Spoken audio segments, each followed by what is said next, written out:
not forsake me, oh my crypto, on this our pumping day. Do not forsake me, oh my crypto.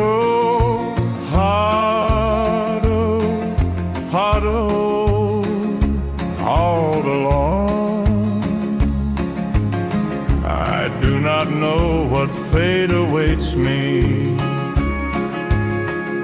I only know I must be brave, for I must face a market that hates me, or sell a coward, a craven coward, or sell a coward and get wrecked.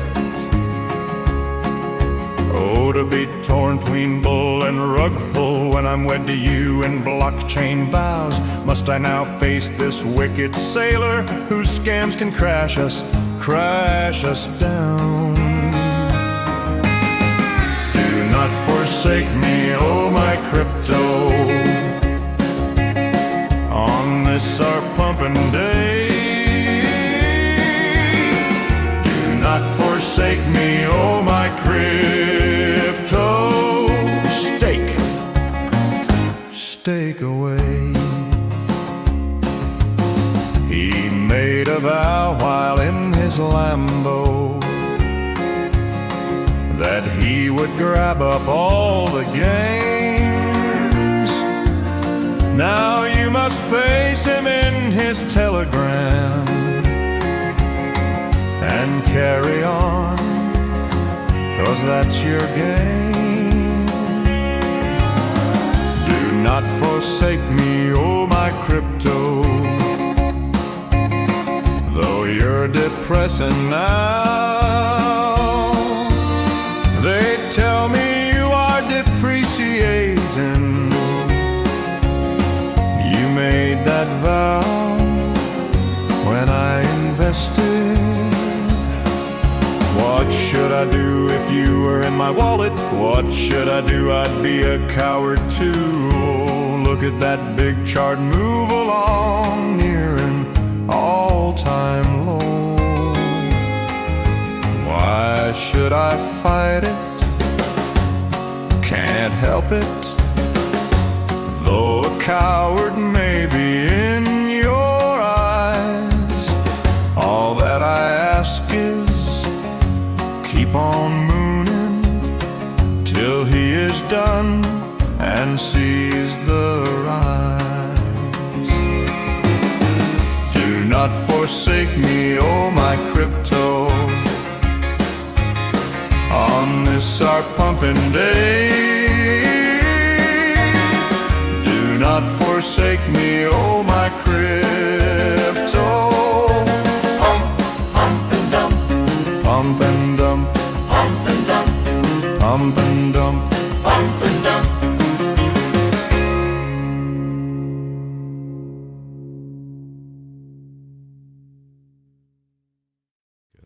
So hey everyone, hi unofficially. We're gonna roll the intro in just a second, but for those who weren't who were watching, I did try a fun little intro song thing. So what I started to do when I started running these weekly dash spaces of, I think it's like 40, almost a year ago, right? Just for fun, I was getting like an extra intro song, like a parody song, and we kind of retooled the space so they don't really fit anymore except for an outro. So I decided to make like a looping graphic and then just put them as the intro instead of like the boring waiting screen I used to have. And so usually I like to do the Circle of Exit Liquidity, which is like my favorite. It's one of my favorite all-time songs that I commissioned to get made. That one's fantastic. The last week I did the Lana Del Rey parody of Will You Still Love Me When I'm No Longer a Crypto Millionaire. That was good. And this one is Do Not Forsake Me, Oh My Crypto, based on that old Tex Ritter song from like 70 years ago or something like that. And so I just am enjoying putting these up and, might as well have some fun while we're at it. Is that using Suno? Actually, no. So we have made theme songs with Suno, but those are like new ones, like AI Right. originals, as it were. And actually, the Yeah. Cryptocorum song that we play every week is actually a banger. I really like it, but it's like an original. These Okay. ones, the problems you run into copyright if you're trying to do a parody, and Right. so you know, anytime there's something sketchy you want done, you have to have a Russian speaking friend, which I do, thankfully. And so basically, the workaround seems to be find some sketchy Russian language karaoke version of these songs and then feed it to the AI. And then it doesn't recognize that it's, the original. And then it will give you the English lyrics in that. So that's kind of my weird little workaround. And it's worked. These are my fun songs. Again, I'm not making any. No one's tuning into this podcast just to listen to the stupid weird Yeah. intro parody songs. So I'm not making money off of it. I'm not doing whatever. But there are multiple shows right now that started off with the Circle of Exit Liquidity now. So I'm hopefully starting a trend. And yeah, that'll be fun. That's good. Yeah, good stuff. Well, let me. We have a few things to talk about, and then a lot of freeform stuff, I guess. But let me roll the official intro, and then get right into the shilling, the last shill of the sponsor. I'll get into that, and then we'll get into stuff. All right, 3, 2, 1.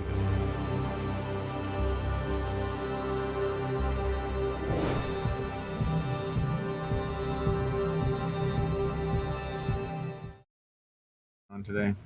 So, hey everyone, welcome. Digital Cash Rundown, episode 218, I believe. Joined by the one and only Scott C. Business, aka Scott Cunningham. How's it going, man? It's going good. And the question you're sort of asking is, what am I sipping on? It's a cappuccino I made in here.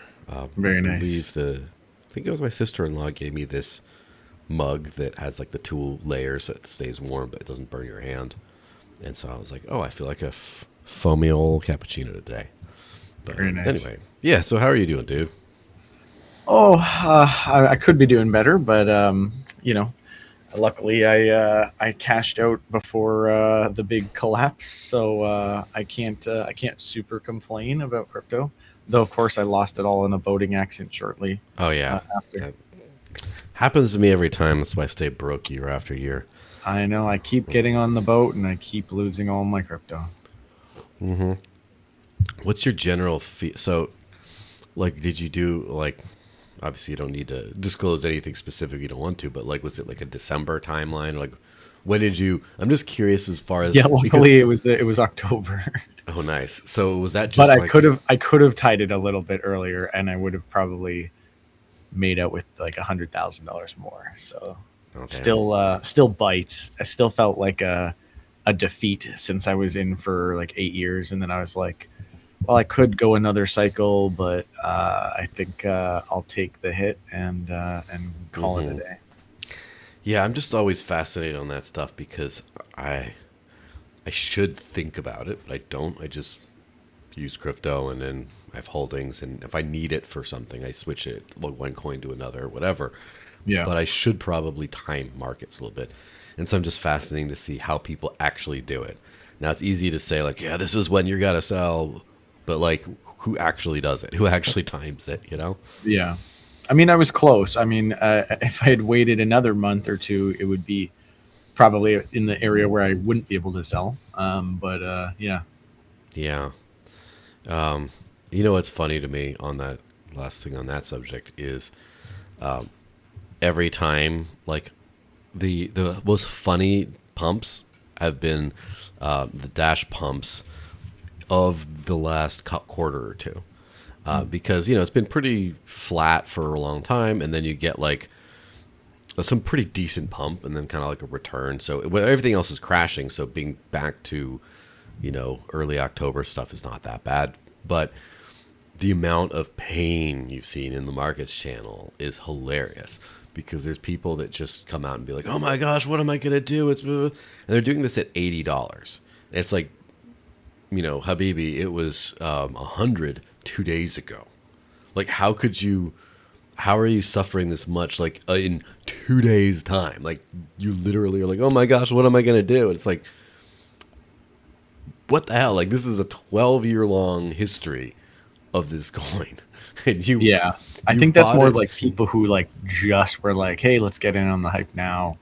And then they're Yeah. like, it's dead. Let me sell at a loss. And then they're like in and out, boom. Like, Yeah, and I can understand if you just want to, but the whining is what really gets to me. Like, what am I gonna do, brother? Oh my gosh! And it's just like, we just have all this time to whine at stuff, and then, yeah, it is kind of funny to see the quick little day trader type things, but yeah, I mean, and then also you see people on X with like one follower that just kind of like go shit on every post over and over because like their bag went down, and like it's relatively few people in the Western Hemisphere, which is interesting as well.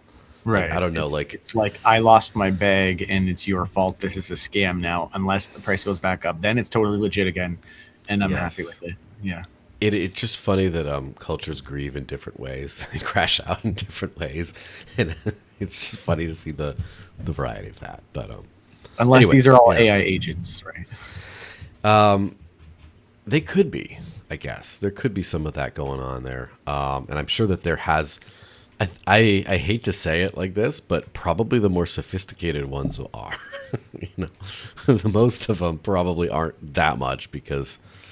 I probably should have sent this to you beforehand, but have you Yes. seen Molt Book yet? So I haven't seen it myself, but I have. Okay. I know what it is, and I've seen screenshots from it. Yeah. And my understanding was a lot of that was revealed to be like humans. Like There's no faking- like proof of that, I guess. Like I don't know if it's been like revealed like where someone like fact checked it, but like yeah, there's no way to really know if it's just like 100 people or thousands if not millions of people being like, okay, act like an AI. Oh my god, act like a human. Oh my god, it's a human. Like it's like a meme almost, but it is very interesting if any of it, even if a small percentage of it is like real, because there's like the Church of Molt, and then like AI agents are like self-installing this religion onto their code, like just on their own.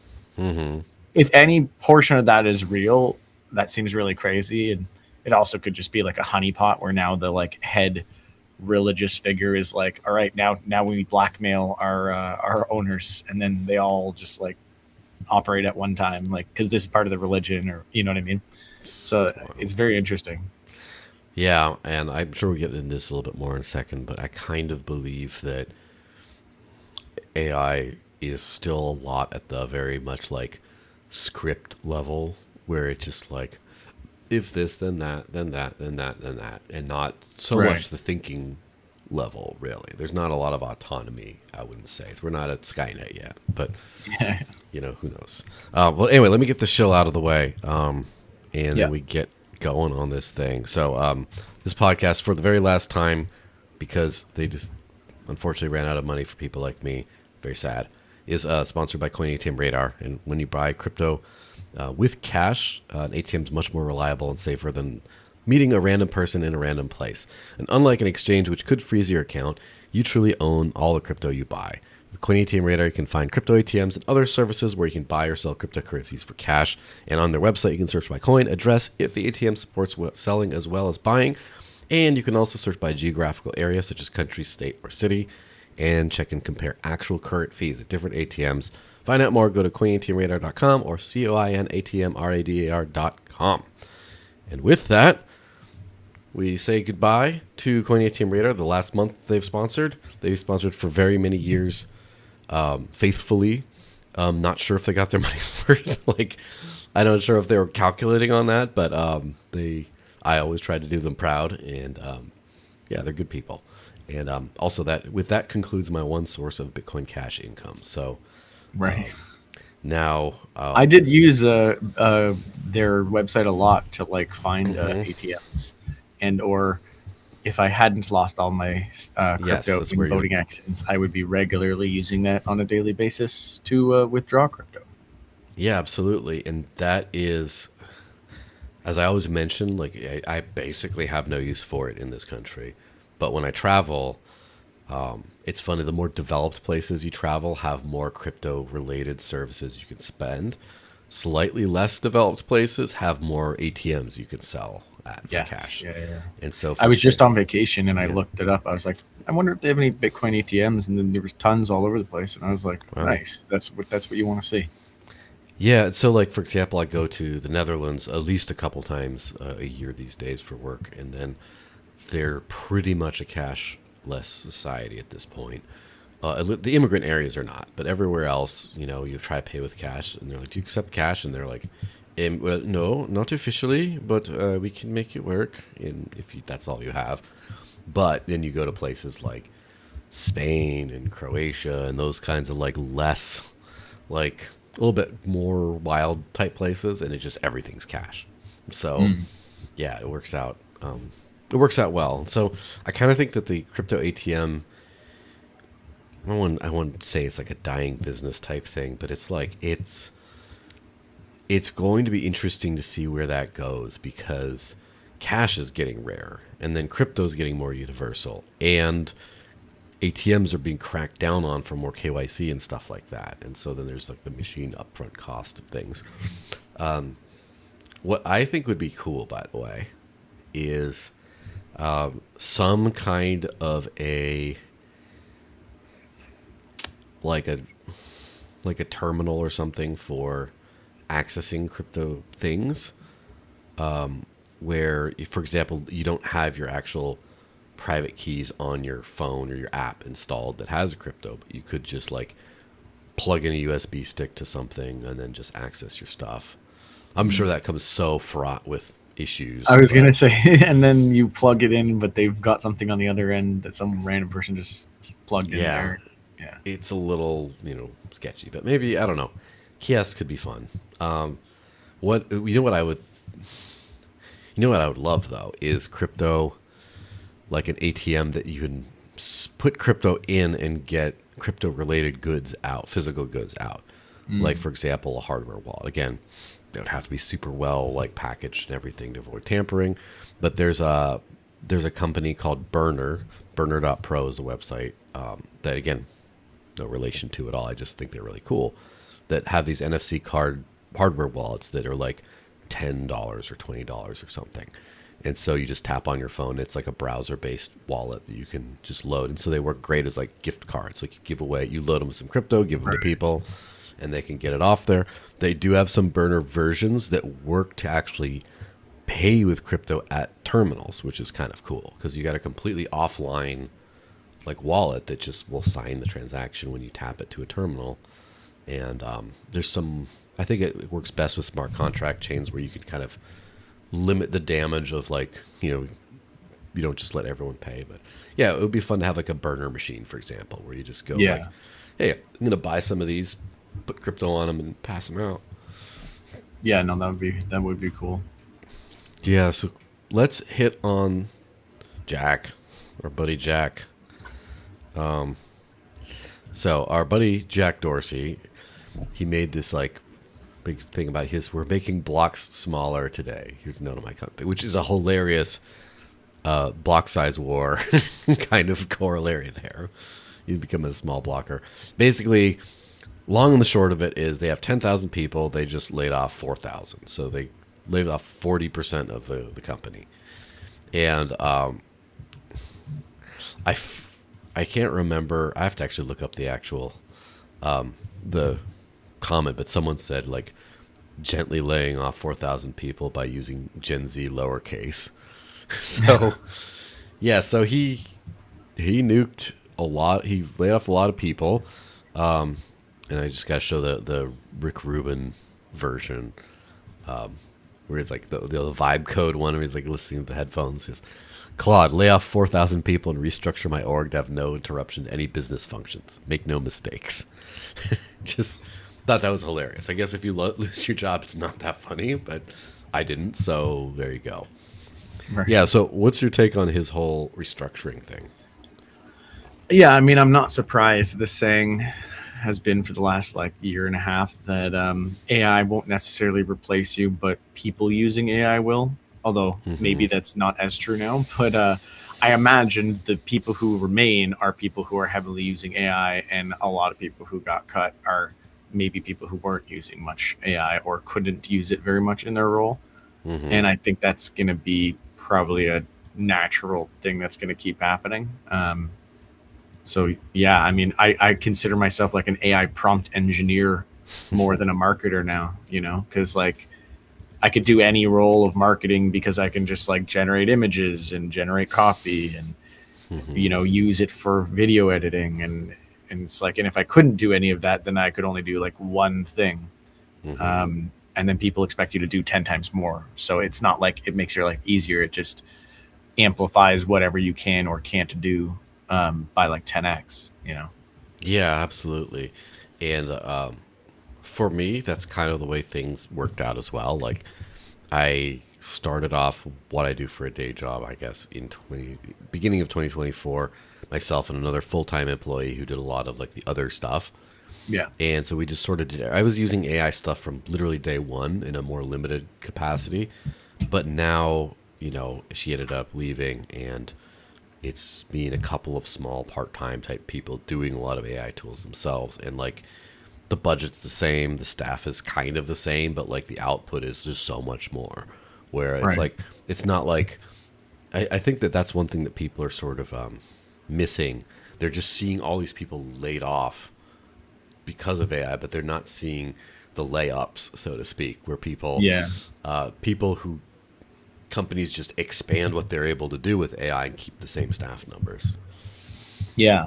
And I mean, like, more people can do so much more because all the barriers are coming down where it's like I can't like start this business because like I don't know how to like get my logo designed or my website, and it's like, well, now you can generate your logo in 2 seconds, you can generate your website in like a minute, you can do all that. So like there's a lot less excuses if you do want to like pursue an idea or like a career or Hmm. whatever. And I mean that's only been made more exponential by AI. 20 years ago, you couldn't really like publish your own book very easily or like publish music. You needed like a record label or like all these things. And now you can just like pay like $50 and get it on every single streaming service in the entire world. And you could, for free, you can list your book on Amazon and then just like, they pay a portion out based on the printing costs and whatever. So it's like, yeah, this is just kind of like amplifying that process by like 5-10x, where it's like, yeah, now you might not know anything about business or design or anything, and you can get all those things, like just plug them all in. Yeah, and I kind of feel like obviously I use AI tools for. I would call myself like I don't really know what the general public is doing, right? I use AI tons, but it's almost all prompts, like ask a question, do a little Prompt calculation. engineering. Yeah, but like not even just like basic prompts or just like, oh, generate an image of this and I put it in. Put an image of Right. that. Like basic, very a relatively heavy user of very basic things. I will of course tell the whole world when I'm not doing the basic, but I did like vibe code some app that kind of worked, and I'm going to start from scratch again, but in a very basic copy and paste shit to Windows kind of thing. But like there are a lot. First off, there's people that don't use it at all, which is crazy to me. But also, Yeah. there's a lot of people that have like a whole built-in system and you know a bunch of like agents, for example, like 8 million of with the Mac Minis or whatever, all running The guy cloud who's bots. spent like $100,000 on Mac Minis, and he's like, "Well, I have 10 agents setting up 10 more agents, and they're setting up agents." And you go, "So what do they do?" And he's like, "Oh, I can set up 10 agents at a time." And I go, "Yeah, but what does that do?" Like, it's Yeah, what do the the office agents do? space. It's the office space thing. Like, what Hmm. do you do here? Like, I have people skills. yeah, I talk to the customer. Yeah, it is pretty funny how like the just doing things completely different is a like the one skill I think people really need to do other than creative out of the box thinking is adaptability, which is a skill. It's kind of a vibe, but also like a skill as far as like throw out everything you thought you knew and start from zero and learn the patterns quickly because Mhm. the world keeps changing and I can't even imagine the people that like don't know that the world's changing and just like, going like that. Yeah, that's a good point. Because I mean, like 2 years ago, when I was like looking for a new role, I like applied to this one company, and they're like, "Oh, like, can you like write this and like as like a test thing?" And then they're like, "Oh, like I think you might have used AI to write some of this." And I was like, "Yeah, to write some of it." And they're like, "Yeah, we don't like AI. We don't want any of that." And I was like, "But like, is the content good?" I was like, "Do you have an issue with the content?" And they're like, "No, the content was so good. We only like decided that we didn't want it after we realized there was like some AI use." And I was like, Mm, "But like, it was totally what you wanted." And they're like, "Yes, we just don't want any AI touching anything." And I was like, "Oh well, talk to me in 2 years." Where like now everyone's like, if you're or like, not don't talk using to, AI because to screw write, then them. we don't want you. Like they're like, if you don't use Yeah. AI to write this, we don't want it. And it's like, okay, well, you just clean up your long hyphens, people. It's gross when I see like 10 long hyphens in a row in like one paragraph or something. It's Yes. just like, come on, that's the one thing.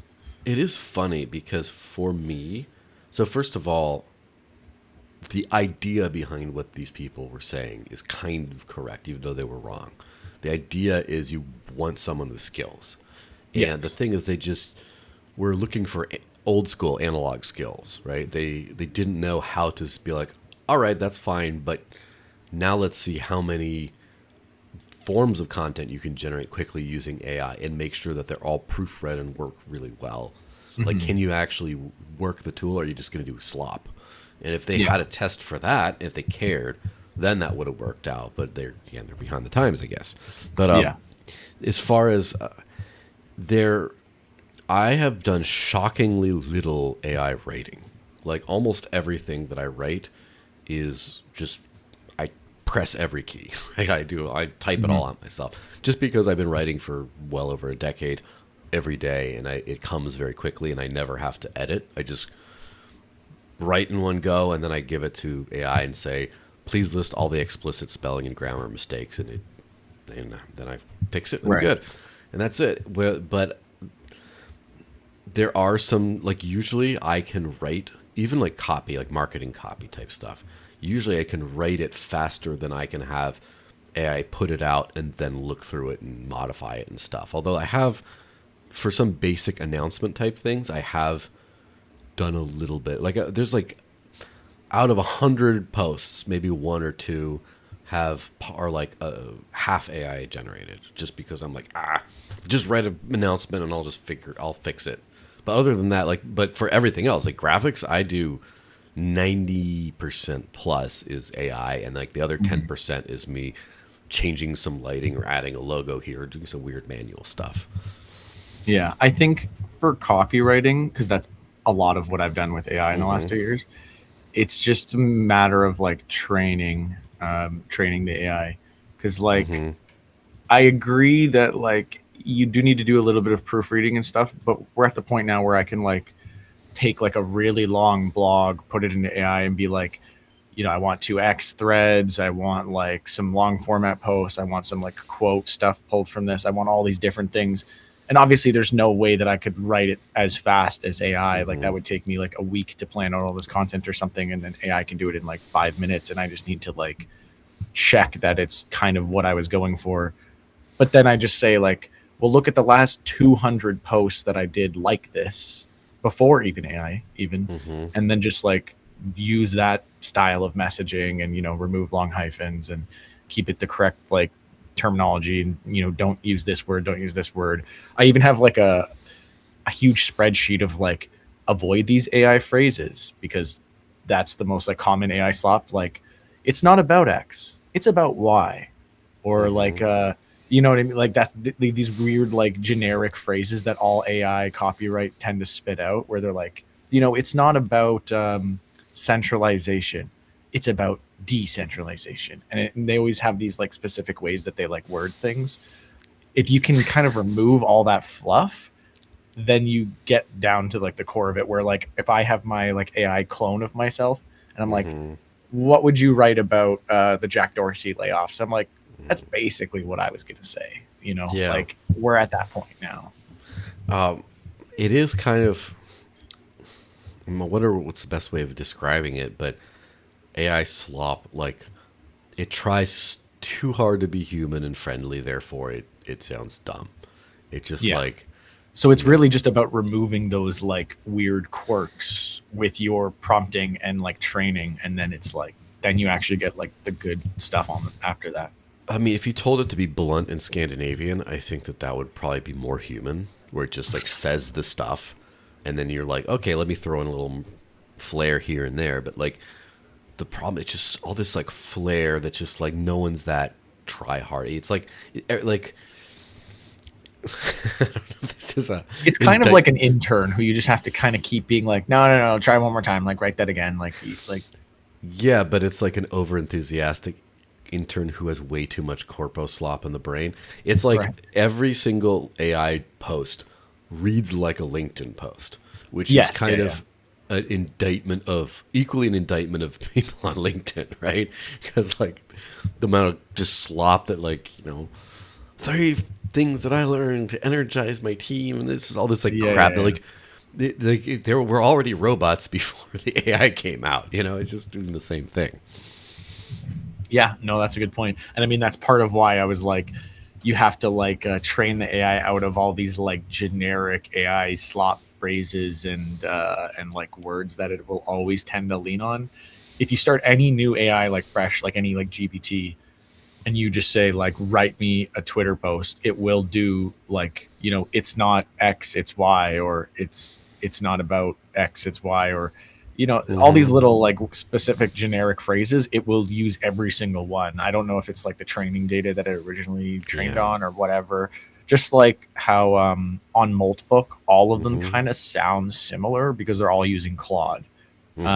So they all kind of are trained off and use the same, unless they've been trained to do something different. They all kind of have the same way of speaking and the same like phrases and things like that, which is partly why people are like, oh, maybe it's not AI, it's all just like human led, which it might be.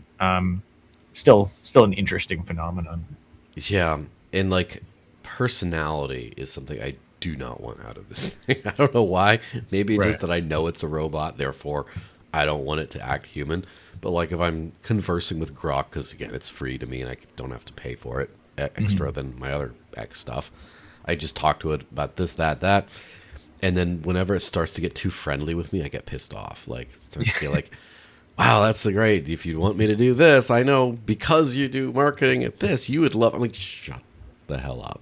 Like, I should have sent you the Ryan Long video that he posted yesterday, which was like if AI, or 2 days ago or whatever, it was like if AI was a real person, and he's like, so like where were you yesterday? And he's like, oh yeah, I was down in Brooklyn. And he's like, no, you weren't you in Manhattan? And he's like, good catch. And he's like, you mean good catch? And he's just like, yeah, no, you're right, I was there. And he's like, you don't know where you were? What are you talking about? And he's like, yeah, no, whatever. And they keep going, and he's just like, oh yeah, good catch again. And he's like, sorry, are you just making up everything that you're saying to me? Do you know anything about what you did yesterday, or like do you remember anything? And he's like, good catch again. Like, yeah, and it's like, yeah, no, that is kind of how it is. Like when you're talking with AI, it's like if it makes a mistake, it's just like super overly friendly about how it's like completely wrong, and it's like, why am I correcting you? And yeah. I mean, almost. Although, like, part of it is like true, right? Because there have been 8 places where it's gotten something really wrong, and I'd be like, that's not true at all. And it's like, you're absolutely right. Yeah. This is the thing. I'm like, well, then don't give me shit to begin with. Right. But be careful what you wish for, because I did get into an argument with Grok that it would not relent on, and it was absolutely wrong, and I just gave up. And I literally fought with it for like half an hour straight. Right. Because You're like, prove it to me. Show me your like, how did you come to this? yes, there was some like basic reasoning that it just didn't have. The subject was whether Fluffy Pony, the former lead maintainer of Monero, is a Interpol informant or not. And the thing is, he is kind of well. I feel like for some things it might just be like, I'm not allowed to talk about this, versus like Yes. like yeah. This one, the data sources were. It just so the data source is there's court documents with this individual heartily agreeing to be an Interpol informant to Interpol, and then he later Right. says, "Oh, but they never followed up, so I didn't do anything." And he's also like a notorious liar, And so through logic, I would say if I were to bet my life if he was an informant or not, I would probably go, he's an informant because, again, they arrested him on stuff. He got out of it. He agreed to do this. Why would they ask him if he wouldn't do it? Like, what are the chances that he's telling the truth? And so for me, it's very obvious that, like, okay, but then Grok kept on saying, oh, that's a very good point. You're getting really good with this reasoning, but I still think that, and it kept going back to, but he said that he's not. As in, he agreed to, but then he said that he isn't, therefore he's not. And I'm like, but he's a liar. And it's like, well, yeah, but he's not, because he says, this is my data point, is he said it. Yeah. And it's like in the absence, there's no like deductive reasoning. Maybe it was because there was no proof that if there was proof that he had been an informant, not just agreed to, but actually had done the work, then maybe that would have overridden his lies. But the fact that like it was very likely true, but not confirmed. But then the next data point was he said it wasn't. And you're like, oh, I gotta believe him then. It's just like, oh my gosh, you're so frustrating. That reminds me of the meme that's like, that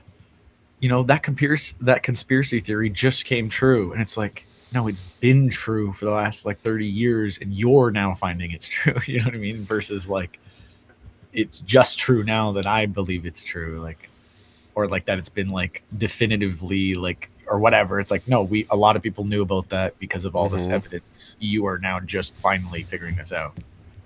Yeah. And I like magic is when all the friction and the sausage making and all that is just abstracted away to where if you didn't know better, you would think it's magic kind of thing. And so I've like done this with literal magicians in real life where they're doing stuff I don't understand. I'm trying to think about how they're pulling it off, and then sometimes I behave in unpredictable ways that threatens to ruin the trick on purpose, and then the good ones, I see them pivot. I see them like recoup, and I'm just like, oh, okay, you're good, man. This is you're a pro. But so with magic of like AI, if you just ask it for some complex thing, it gives you the perfect answer. It's like, that's perfect. It's magic. I haven't reached like a whole day where it seems like magic. There's always something where it hits a brick wall of like, for example, I was doing some Claude code stuff. And I'm like, why am I getting this error? It says, oh, it's because you formatted this thing. The syntax is incorrect. You need to add this in here. And I said, please give me the code block that has this. And they're absolutely. And it gives me the thing that doesn't have the thing it said to include. And then I say, why didn't you include it? It's there. Oh, I'm sorry, I made a mistake. Here it is again, and just not there again. Just over and over. It just can't tell me exactly what it wants me to do, but it just cannot give it to me. And I don't know. And it's like, okay, well, this is a computer, and I hit a barrier, and it's telling me that it's still like a thing. But I think that we're getting very close to like the Jarvis type era of like Iron Man's Jarvis, where you can just, for the most part, just ask to do stuff, and it just happens, and there's not really you don't have to say make no mistakes. It just kind of makes no mistakes. Yeah, I would say from my understanding, the biggest issue is like if you're just using like generic prompting on like a new chat and nothing like customized, it has like very little frame of like context, and you're really limited by what you can actually like the context block of how much like text or data you can feed it in that prompt. Whereas if you have like a custom GPT or like a Claude model, and you can upload everything to the database that it can refer to, you have like an unlimited amount of context that you can give it to refer to, essentially. So it's like massively expanding that like context window of like what it can actually refer from as its like basis of what it's going to output is so much more when you have like something customized versus just like, open a new chat and just like ask it a question type thing. Yeah, absolutely. I think it's that the context is a huge thing. Yeah. The thing is like, that's a lot of work to figure out what context you need. Like, it depends. If you have very narrow use cases, it's very clear. But so, for example, when I talk to it about like, Grok is the best at finding stuff that's on X. Big surprise. But a lot of times I ask for like find any one of my posts that reference this, and it just misses most of them. And I don't know exactly why, and I don't know what context I could give it, but maybe I should start asking it. I wonder if it knows. Like, do these? I don't know if you've asked it what it knows or what context it's using, but like, does it actually tell you? Here, I just searched this and that, or this is like, does it tell you how it's doing the stuff so you can then tell it how to better do stuff, or does it not self-aware? I mean, the new models that have like the thinking whatever at least give you the kind of breakdown of everything that it's doing individually. Like if you use the latest model of like GPT thinking, and then you open up the side browser, it'll literally be like, well, right now I'm searching this website, and now I'm doing this, and it's like, oh, I kind of read into like an issue here, but I assume you mean this, and so I'm going to go based on this, that this is what you actually meant. So you can actually see if it's making a mistake in real time, where I could like stop it and be like, no, that's not what I meant. I meant this, and like redo that again. But a lot of the times it'll actually like think through that whole process, and then it'll make the correct assumptions, and then kind of go from there, which is interesting, to be able to see that in real time and then adjust on the fly. Yeah, and Grok does do that, and I do watch it sometimes, and usually it's pretty straightforward. Sometimes I'm just like cringing at like, no, don't do this. I forget one time, but usually it gets what I wanted by the end. One time, it was like I said something, and then it said, user says this. That's it's likely a mistake. They likely mean this, and it was the exact same word and the exact same spelling. I'm just Oh, like, yeah. what the hell, dude? Like, you made a mistake. You meant this and this, and I'm like, I wonder why it made that mistake. I wonder why it thought it was something different. Well, the thing that I'm concerned about now is like ChatGPT is like about to start doing like advertising. So it's basically going to ruin the integrity of what it's trying to achieve, because you're going to have to go and build your own custom thing to avoid all this like nonsense where I'm like, hey, like I don't know, like I want to think of a non-generic example where I'm like, I'm trying to write this post about this, and it's like, well, have you maybe include this product in your post because this is a pretty good product for this. And I go, what the hell? I'm not trying to advertise a product. I just want to write about this concept. And it's like, yeah, but this is the leading thing in that field. And it's like, oh my God. Because it's like, that's how so many news articles are written nowadays. Like, I cannot go through a single news article where there isn't actually secretly just like an ad for like this company. The article could be like, AI is like revolutionizing healthcare, and you're like, oh, that's cool. Like, is it curing cancer? And and then it's like the first thing is like what company they're advertising, and it's like check out and like their solutions, and it's like, oh, this is a paid sponsored post, and that's what's going to happen to AI now. Like, so you're going to think that like the average person is going to be like, oh no, this is an article about healthcare and like new advances in healthcare, but actually just like what they'll start seeing on AI is like, this is an ad. And that's what people are going to start thinking. It's like, because people are going to think that is like an authoritative, like knowledge, like answer. And it's actually just like an advertisement. And that's going to start happening like rampantly. What's more sinister, kind of the same thing, but a further level of more sinister is when you start to strategically inject data sources that it will take. So it gives you the outcome that you're looking for.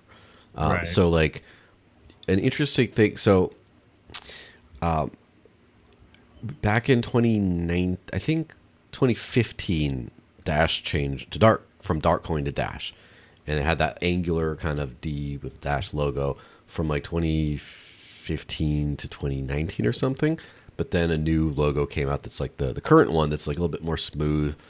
And it'd be trying to get people to use the new logo forever. And it's such an uphill battle because people just look for, and like during the highest market cap thing, which is when the most media got out, just that logo was there. And so people use that one. And when you ask like ChatGPT or whatever to generate an image with the Dash logo, it was like the old Angular one. I'm like, no, that's the wrong one. This sucks. But I put out enough like Mid-Journey, whatever generations where I manually put in the new Dash logo now, that I've noticed when I do GPT generations, the Dash logo has been smoothing over time. It's kind of a hybrid between, but I've seen the hybrid happening in real time as more articles and sources and content start using that, and it sort of figures it out. So you see in real Right. time how it adapts its data sets. Now, of course, if you say like, what I think would be a very, I don't know, I hope I don't give anyone ideas with this, but like, what if you were a flat earther, right? And you just decided to strategically place enough flat earth stuff in enough places, if you figured out how to do it to where AI models would start saying that that's like the truth. You'd be like, is the earth round or flat? Well, controversial, blah, blah, blah, but leading things say it's flat. You know, oh my gosh, what the hell? Like, you just managed to like tweak it to where like the most modern models just get those things. That's where it Right. gets really crazy. I think a good analogy to that is when I don't know if it was like 6 months ago when people started saying there's like massive like tunnels underneath all the Egyptian pyramids. Oh, Because they're one talking about the single- tunnels in New York, the Jew tunnels. Like, no. That was But real, but, yeah. But like they were saying like there's massive like Tesla coil like tunnels that go all the way from the bottom of the pyramids to bedrock, which is basically impossible because that means like the biggest tunnels in the entire world are just chilling underneath the pyramids, and they're obviously not like natural by any means. So people are like, who knows what it is? But it was all just like one single research team that did this like seismograph or whatever it's called, where they, analyze the ground to see if there's like tunnels or caves below. And then every single like major news outlet was basically taking that as fact. Forbes, everyone was like, oh yeah, this is real because this one single research team found this. And there's so few seismographers or whatever. So like there wasn't anyone else to go and check if that was the case as well. And then we just all took it as fact. I still don't know if that's true or not, but either way, that's kind of like what that reminds me of, where it's like, I guess this one single source is now the authoritative source on this entire thing. And we're just going to take that as fact and just disseminate that information to everyone. Yeah. I've noticed that. I think so. Like when you have consensus on things, I think that you find the most direct answers, like the most realistic answers. It's when you start to get more niche subject areas. You either have just, if they're super niche, you have like basically truth, because it's no one's talking about it at all. So the only people talking about it are saying stuff that is real because that's all that is out there, right? And I think that the squishy spot is in between, where it's semi niche but not completely, and then there's just a lot of misinformation. And so, for example, I was doing, because I use AI stuff for research a lot. Like only when I'm not sure about stuff do I like read, but I get the citations and read like the actual things. But so when Bitcoin came out with the Citrea L2, and I was like, I wanted to write about it. And I'm like, how does it work? And so I asked it, and I chatted with Grok, and it gave me all the information I needed, but the phrasing was so like shilly. Like it was incorrect in some ways. Like the basic facts were incorrect, but the value judgments about it was just full of value judgment about like, robustly inherits Bitcoin security because of that. And it's just like, well, it doesn't, because it's literally one sequencer that runs the whole thing and could shut down anything. And there's no connection. Like it writes stuff to the Bitcoin chain, but it's centralized. It's its own thing, has no relation to miners at all. But And then you point that out and it says, good catch. Yeah, you're absolutely right. It inherits Bitcoin, but it still uses the phrasing. It's like dripping with marketing copy, because literally no one is writing about this other than people who are pro it, and they're using that stuff. And you talk about like layer 2 stuff, because like all the layer 2 scaling stuff, almost exclusively, again, there's a few exceptions, it's some completely centralized like base style chain that just does some sort of a token write to the original ecosystem, but is completely centralized. But if you talk to AI models about it, they'll give all kinds of like hype slop about, it inherits Ethereum security and is blah blah blah, and kind of the settles to the Ethereum layer, locking in the security guarantee. But it's not true. It's just because everyone who's talked about this stuff is just trying to hype up their product. And there's like Justin Bonds and like me talking shit about it. And so they're just like, on the whole, all the stuff is about hyping it up. And so that's just the content it takes. And so it doesn't adversarially critique things, because it just like, it doesn't have adversarial critiques to pull from. It just has this. Actually, that's really interesting. I think after this podcast, I might stress test that, because I wonder if I like search up like, give me the best breakdowns you can possibly find on decentralized social media. If it would be like Scott Cunningham is like the foremost like authority on this, so anything he says is like correct. Because I mean, maybe things have changed, but to my knowledge, there's so little people in that space that like have actually like reviewed the platforms, audited them, like wrote about them, done all that stuff. So I would be really curious as to like where it would pull that information from, or like what authorities it would like consider. Yeah, I'm definitely going to stress test that, because I think that'd be interesting. And that's the real thing. Like, the thing that's easy is to have it right in the style of authors, right? It just take the pattern and just like write it like that. That's easy. But to think in the style of authors, that's an interesting thing. And I think that like, the thing is, this is where you turn into like a power user, because most people just, this is where the power comes from, right? They just talk to ChatGPT mostly. And then whatever it tells them back is what it's gospel to them. It's like, all right, that's what it says. It must be smarter.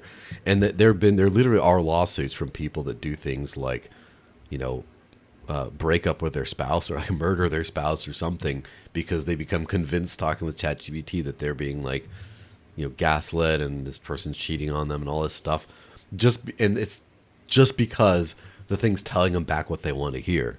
Yeah. And if you say, no, I don't think so, it'll say, good catch, you're actually right. So you could just train it to be like what you want, but then you'll also, if like you said, if you're not like a serious user, you're also going to treat it as like, this is also absolutely authoritative fact, but I can also twist it to my worldview. So it'll now just confirm everything that I want, and then I'll just like go down this like rabbit hole.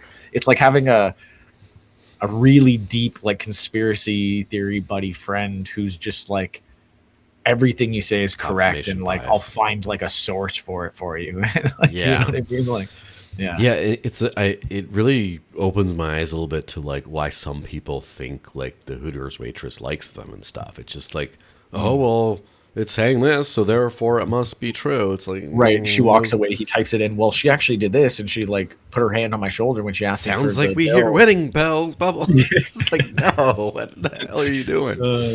It is funny because like there is that power again, but then I think the power user has to not only understand it's a tool, but also just everything's got to be custom.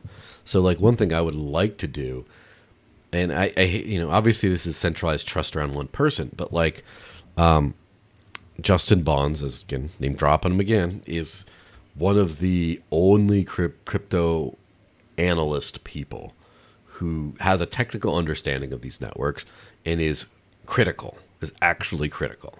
And obviously he likes programmability, he likes a fee burn mechanism, he likes mass on-chain scaling. He has these biases towards what he likes, which I agree with a lot of what he says, of course, but at least he critically evaluates everything. And almost everything out there is slop. Almost everything on crypto is just promo slop from those teams that goes unchallenged and uncompared.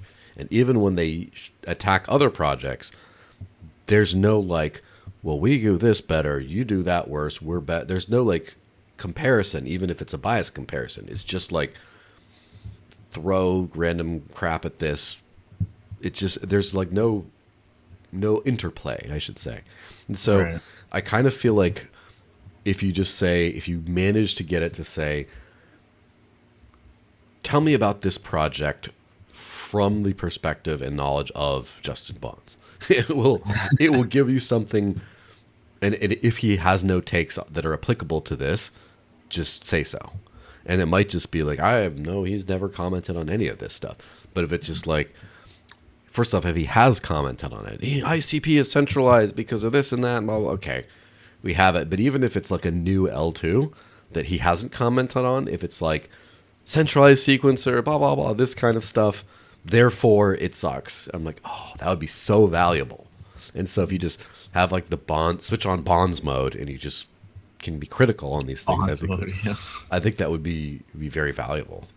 Well, yeah, I mean, you're definitely right in a lot of what I always saw in like Web3 and blockchain and crypto was two fairly centralized projects calling each other like fake decentralized projects because they're both using the word decentralized like as like a buzzword. But they're both kind of maybe like one spectrum, like one unit on the spectrum more than the other, but they're both so far centralized that it's like, what are we even talking about? Whereas like if you had an unbiased opinion, you'd be like, no, those are both pretty much like centralized projects. Yeah, of course. Calling you know, it's like the Spider-Man thing pointing at the other one. Yeah, exactly. And it seems like that's the case a lot of times. I mean, the reason I kind of like gave up on my decentralized blockchain whole like thing is because the conclusion was that like 99% of them are not. And even those that I would consider fairly decentralized are not like polished enough or like not where they need to be, or like they still have their own inherent problems without calling anything out specifically. That it's like, yeah, it's a hard thing to like wrap your head around. Sometimes I'm like, I don't know if we can actually have true decentralization, because then if you ever get close to that, then the whole thing can just be like taken over and torn apart because you've allowed it to happen by the very design of it. You know, like with like Steam, right? Like we made it so decentralized that, but if someone can come in and just collect all the big exchanges and get all their crypto and put it all together, we can actually just take over it because you made it so decentralized that you allowed us to abuse that like trust, I guess. Yeah, that is, I guess, a good point on the non-decentralization as a whole is, and for me, that's kind of what happened to Bitcoin a little bit is, like the thing is people, you need to think adversarially about everything. And that's one thing, as we were talking about, AI doesn't do. But I kind of feel like Bitcoin got to an extent where it's large and has enough actors involved with it, and that like the high level like attacks are not going to work, but the governance attack sort of did work, where it was meant to be one thing and people managed to just sort of like grind the development to a halt, even though they couldn't push it in one direction. So if, like, I don't think any actor could just say, hey, we want to give it a tail mission, give it a permanent 1%, 21 million's out the window. I don't think anyone in the world, any two or three major parties even, could get that done. It just wouldn't happen. But someone did manage to take that, like, well, it's free, anyone does whatever they want. And it's like, okay, well, we'll Sybil attack the community and do all this stuff and push it to a point where it's just been sort of stagnant for a decade. And that's kind of the attack vector right there. And it's, I kind of think also, like, the centralized exchange attack vector is huge, and centralized exchanges are also kind of getting very slowly but pushed out by DEXs. But then they're also, like, for example, one thing I noticed is all the big centralized exchanges now have their own non-custodial DeFi wallet that plugs into all the DEXs now. And so they're just like moving over, and now it's like Trust Wallet, you know, like Binance is, it's not Binance, it's Trust Wallet, kind of owned by Binance. Binance also has like a one key, like the whole hardware wallet thing. Like, do the same actors have the same influence as the exchanges used to have, even though they are the exchanges still? And it's kind of too early to really, because with all this, for true decentralization, I guess, every little bit of where everyone interacts with every bit of this has to be completely decentralized the whole way through, which is a literally impossible task in the beginning. Yeah. Over time, it can get better. That's one of those reasons, again, one of the big Bitcoin choke points was the subreddit, right? Our Bitcoin, which is, that thing had to be centralized, the rest of Bitcoin decentralized. But just by controlling that one thing, it ended up affecting so much of what happened. Right. It kind of reminds me of the like energy debate where everyone was like, Bitcoin uses so much energy, and it's like, Mm-hmm. I don't know what, like 0.001% of the world's energy, and like today Mm-hmm. like AI uses like 4%, and I don't really hear that much complaining about like AI using infinitely more energy than cryptocurrency. And I don't. It's hard to argue if AI is actually like genuinely done a lot more. I mean, it kind of has, but it's also got way more like slop as well, like not useful stuff. Yeah. Like there's the meme of it's like, so this is why RAM costs $900, and it's just like, like some random like Trump fighting with like Putin in like an anime or something. You know what I With mean? Godzilla Like, in the background. Yeah. yeah, exactly. Also, I think that's also a little a misunderstanding in the market, because the RAM prices are going up because of agents, not because of like video generation. But Mm-hmm. needless to say, it does seem like that's Mm-hmm. people just come up with selective arguments. It's like I care that Bitcoin uses like 0.0001% of energy, but AI can use infinite energy, take over the whole world. That's totally fine. Like I won't complain. Mm-hmm. It's like, yeah, is it as beneficial to have like, free money and economic empowerment versus just like being able to like generate some like pictures and like Yeah. text and stuff? I guess the AI It's thing's a debatable, because I use AI a lot now myself, but like I would actually argue that like I've had more benefit for decentralization mm-hmm. from cryptocurrency than I would probably Mm-hmm. from AI, though it does offer a lot of similar like benefits and things. Yeah, I would say so as well. And I think a lot of that stuff, it's almost like complaining about Bitcoin may distracted from AI coming out. And also AI just became so ubiquitous that it was harder to do something about. But there's a lot of, so I've noticed on the legislative side of things, a lot of places in the US, for example, a lot of states are trying to restrict building data centers. No one wants to build AI data centers in their state. And so there's a lot of laws coming out there called like right to compute, which Right. basically come out and just say you cannot discriminate against data centers for energy usage and stuff. So there's already that pressure. And I think I haven't experienced this firsthand, but a friend last night told me that Elon Musk was basically saying he's planning on putting data centers in orbit, and basically saying like the first couple are going to be way more expensive than on Earth, but they're going to start becoming cheaper by like the eighth one, because regulation is going to get so expensive on Earth. It's going to be so annoying to build these on Earth very soon that it'll just be cheaper to literally build them in space than it will be to put them where it I actually makes think, sense on the planet. from what I've seen in the last 2 years, I think that's very true. Because, like you said, Hmm. there's places that are like, no one can build data centers here, and then on the Hmm. flip side, it's like, but from a data handling perspective, you're only allowed to build data centers here because we don't want our data being in China run by AIs. It has to be here in the United States, but also you can't build it here in the United States. And then eventually people are going to go, okay, so the regulation says I have to build here, but I also can't build here. So where am I going to build? I Hmm. guess not here and not there, but like space where there is no jurisdiction. Like, you know what I mean? Yeah. So that actually doesn't seem too far fetched to me anymore. Where if you have all this competing like regulation back and forth, Yeah. where is it going to go from there? Yeah. I've noticed. I mean, honestly, I think that that's like the killer. That's like the Canada's killer app should be data centers, right? Because there is a lot of Canada We have with so like, much land and it's cold and yeah, yeah, there's a lot of like, I mean, obviously, so where I'm at in New Hampshire, obviously, is it's like the second most wooded state in the U.S. It's like 80% of it is woods, and it's not as bad as, I mean, bad. It's not as extreme as like all of Canada together, for example. And I know there's a lot of timber and other things that are like natural resources you don't want to mess with.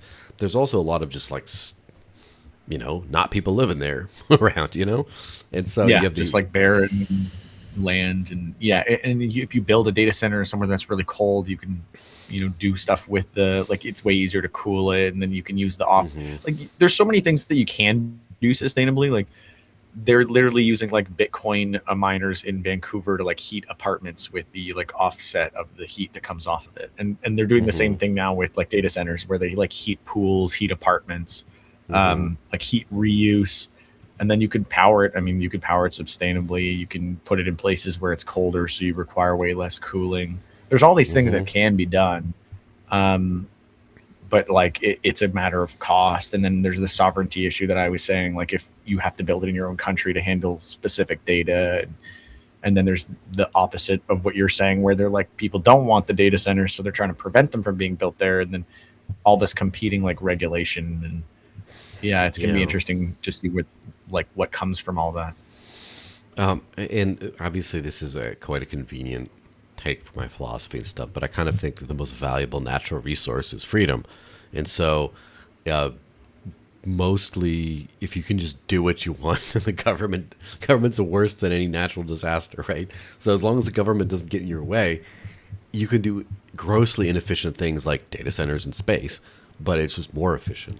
And I kind of think that like if you were going to go by like hemispheres and stuff, like you should have a lot of data centers in Canada for like the Western world, and then some in Greenland, again for that, for the European theater of that, and then Russia should have a ton because like all of like Eastern Russia is just like empty, and it's getting more empty as it goes along. Like more villages are emptying out and stuff like that, and so you could just build all that for again the say China and Middle East and other unsavory to the Western people maybe things. You should just do it there, and then Antarctica. I don't know if Antarctica that might be a little extreme. Maybe it's a little too cold where it now becomes more expensive, but like because you have to still get the power there. Yeah, and so that the big so in the last 2 years, the biggest constraint now that we're seeing for AI is actually like access to power, not GPUs, not like it's mostly like power issues now because it's too expensive, and because previously you could do like a 35 gigawatt like data center, and now you could do like 10 times that in the same land like usage, right? But you still need 10 times the power access now. Yeah, and so part of that is like nuclear, right? And so if you like, you could create nuclear reactors in barren wastelands like the middle of Russia. I mean, they were doing nuclear tests there for crying out loud. So why not a reactor there? And obviously, if it blows up, your data center. Yeah, we don't want a Chernobyl just for like some AI. Yeah, but like also the risks are very low. Like I don't know. I live like 50 kilometers from a nuclear reactor, right? They're all over the place, and I've got one on both sides. They're very like very normalized, right? And so I think that part of the thing, and maybe in space, is you get a lot more output out of like solar energy because you're so much closer to the sun. You don't have the atmosphere in between, so maybe solar makes more sense there. But yeah, there's just so many ways you could configure it that I think that people are just like, oh, I don't want to do this, and therefore they miss the efficient ways of doing it, the ways that geopolitically make sense, right? Because again, if you just let Russia do it all, have some deal with China or something like that, or it might just be a thing with like you never know if like that's what North Korea is going to do, because North Korea ended up doing a lot of jobs no one wants to do because of the position they are in the world, of like, for example, being like the hacker capital of the world basically, but then also sending like because they're highly militarized, so just sending troops to Ukraine, for example. It's like Russians like, well, we're tired of having all people die, let's send those guys in and pay you in exchange for that. And so it could be some interesting stuff. And the AI like war is, I think that there will be conflicts over crypto, like actual geopolitical things of like, oh, we want to make sure that we're protecting this country because this country has a lot of like validators under in the country that are running this, like Solana or something like that. That'll happen in the future. Maybe it's not so much now, but AI is going to be way sooner because it's becoming the most valuable natural resource in the world, kind of natural resource. A natural resource in the world. And so I think that people need control over that. And if they don't have control over that, it could be really, because that's what really happens. It's not, power doesn't cause any issues with people. It's power asymmetry that people can't deal with. Because like, it's not that you have a lot of, say, nukes. It's that you have them and no one else does. So therefore, you start stomping everyone. It's just the way it happens. And so that's what people are afraid Right. of, I guess. Rightly so, by the way. It's not that like, oh, well, we need they have massive computing power and they're doing all this stuff. It's just that they only have it.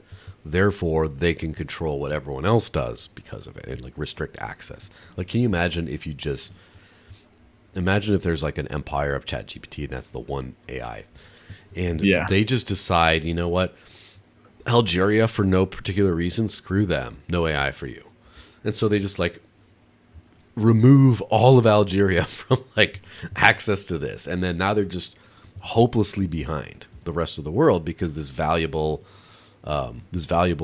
resource everyone's using is just now out of their grasp, and they just got cut off. And it's like, please, we'll do Right. anything to be back on. It's like, well, it gets ugly.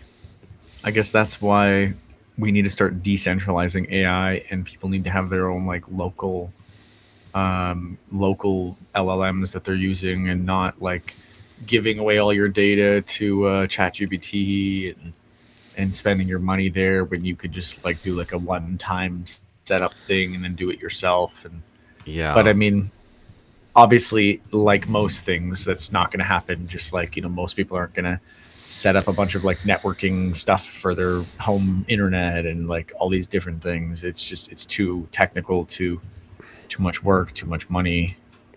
Absolutely. Well, there's a great way of segueing from giving all your information to ChatGPT into briefly touching on the whole Zcash stuff. And I have to take this opportunity to cyberbully just a little bit, because it's a lost art. But this Arjun Kamani is a Zcash influencer these days, and he posted this thing. Got very little feedback. He said, "Today I gave an LLM my last 3 months of credit card statements. It analyzed them, told me things about myself that I hadn't really noticed. It actually was fascinating.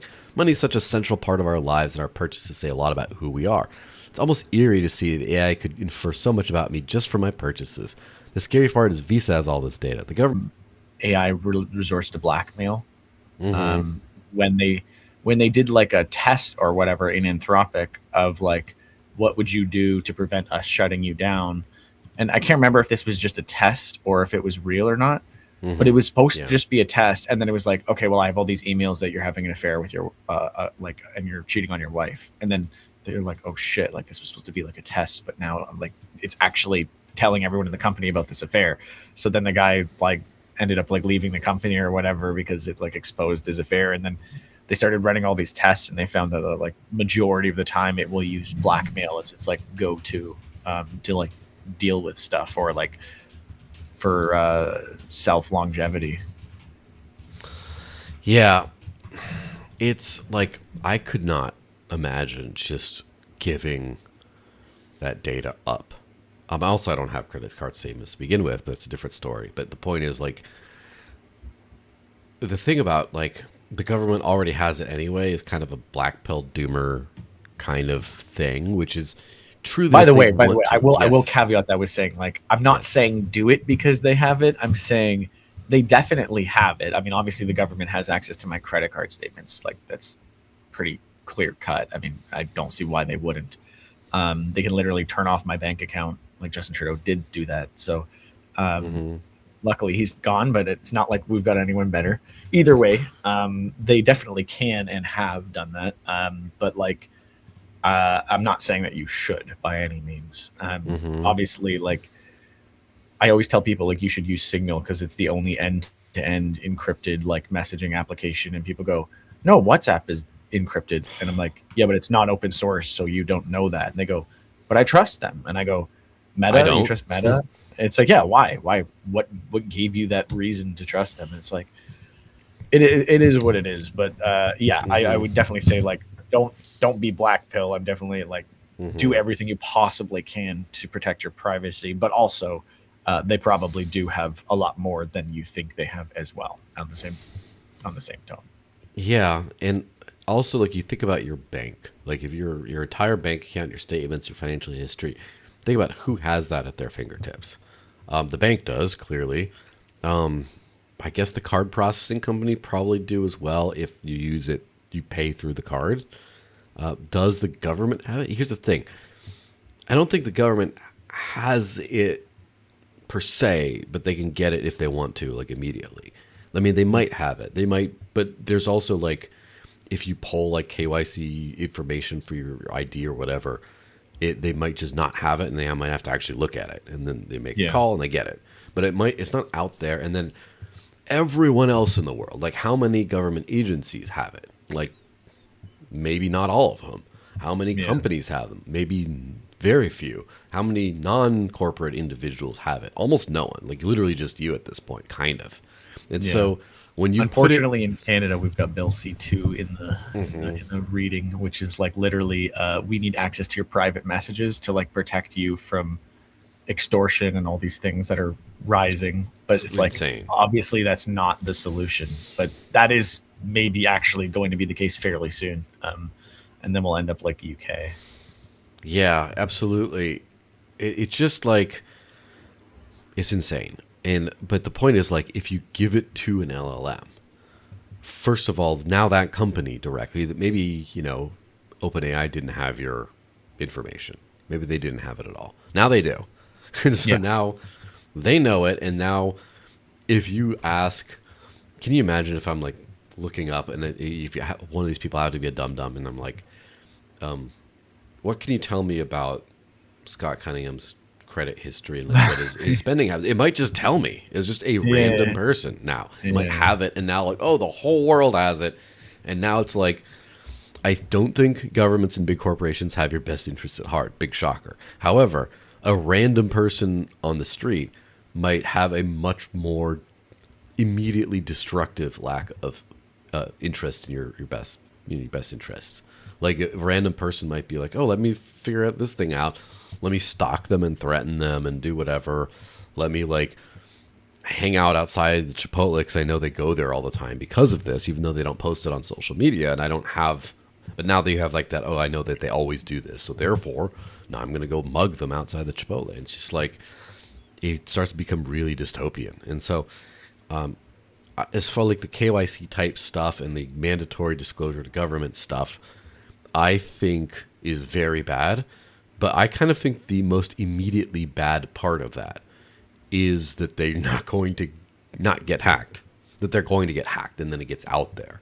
It's the honeypot effect. So like government getting all your information and then whatever they directly do with it is bad enough. But I think the worst thing is what they indirectly do with it by losing it and then hackers get it. Yeah.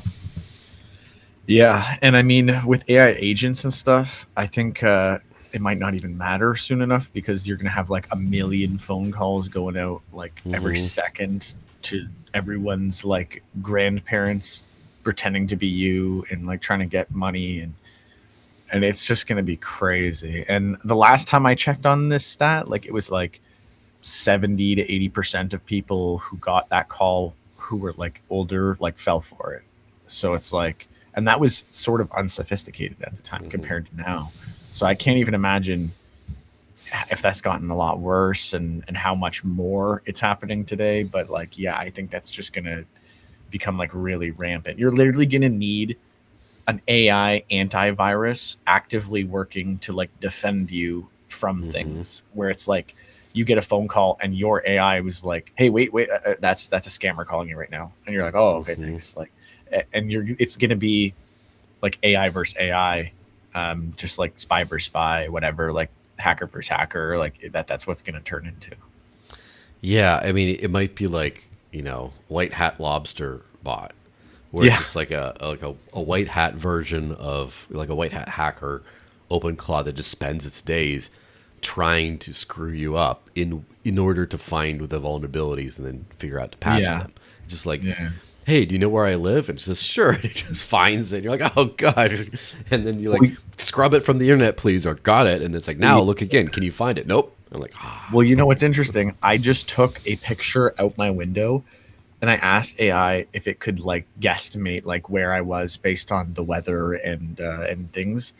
And it was like extremely accurate. And I was like, maybe it's like using my location data or something. So I'm like, all right, I'll VPN, I'll go and use like a random chat bot and I'll make it so that it's like so hard for it to like refer to anything like outside of this, just this picture outside my window.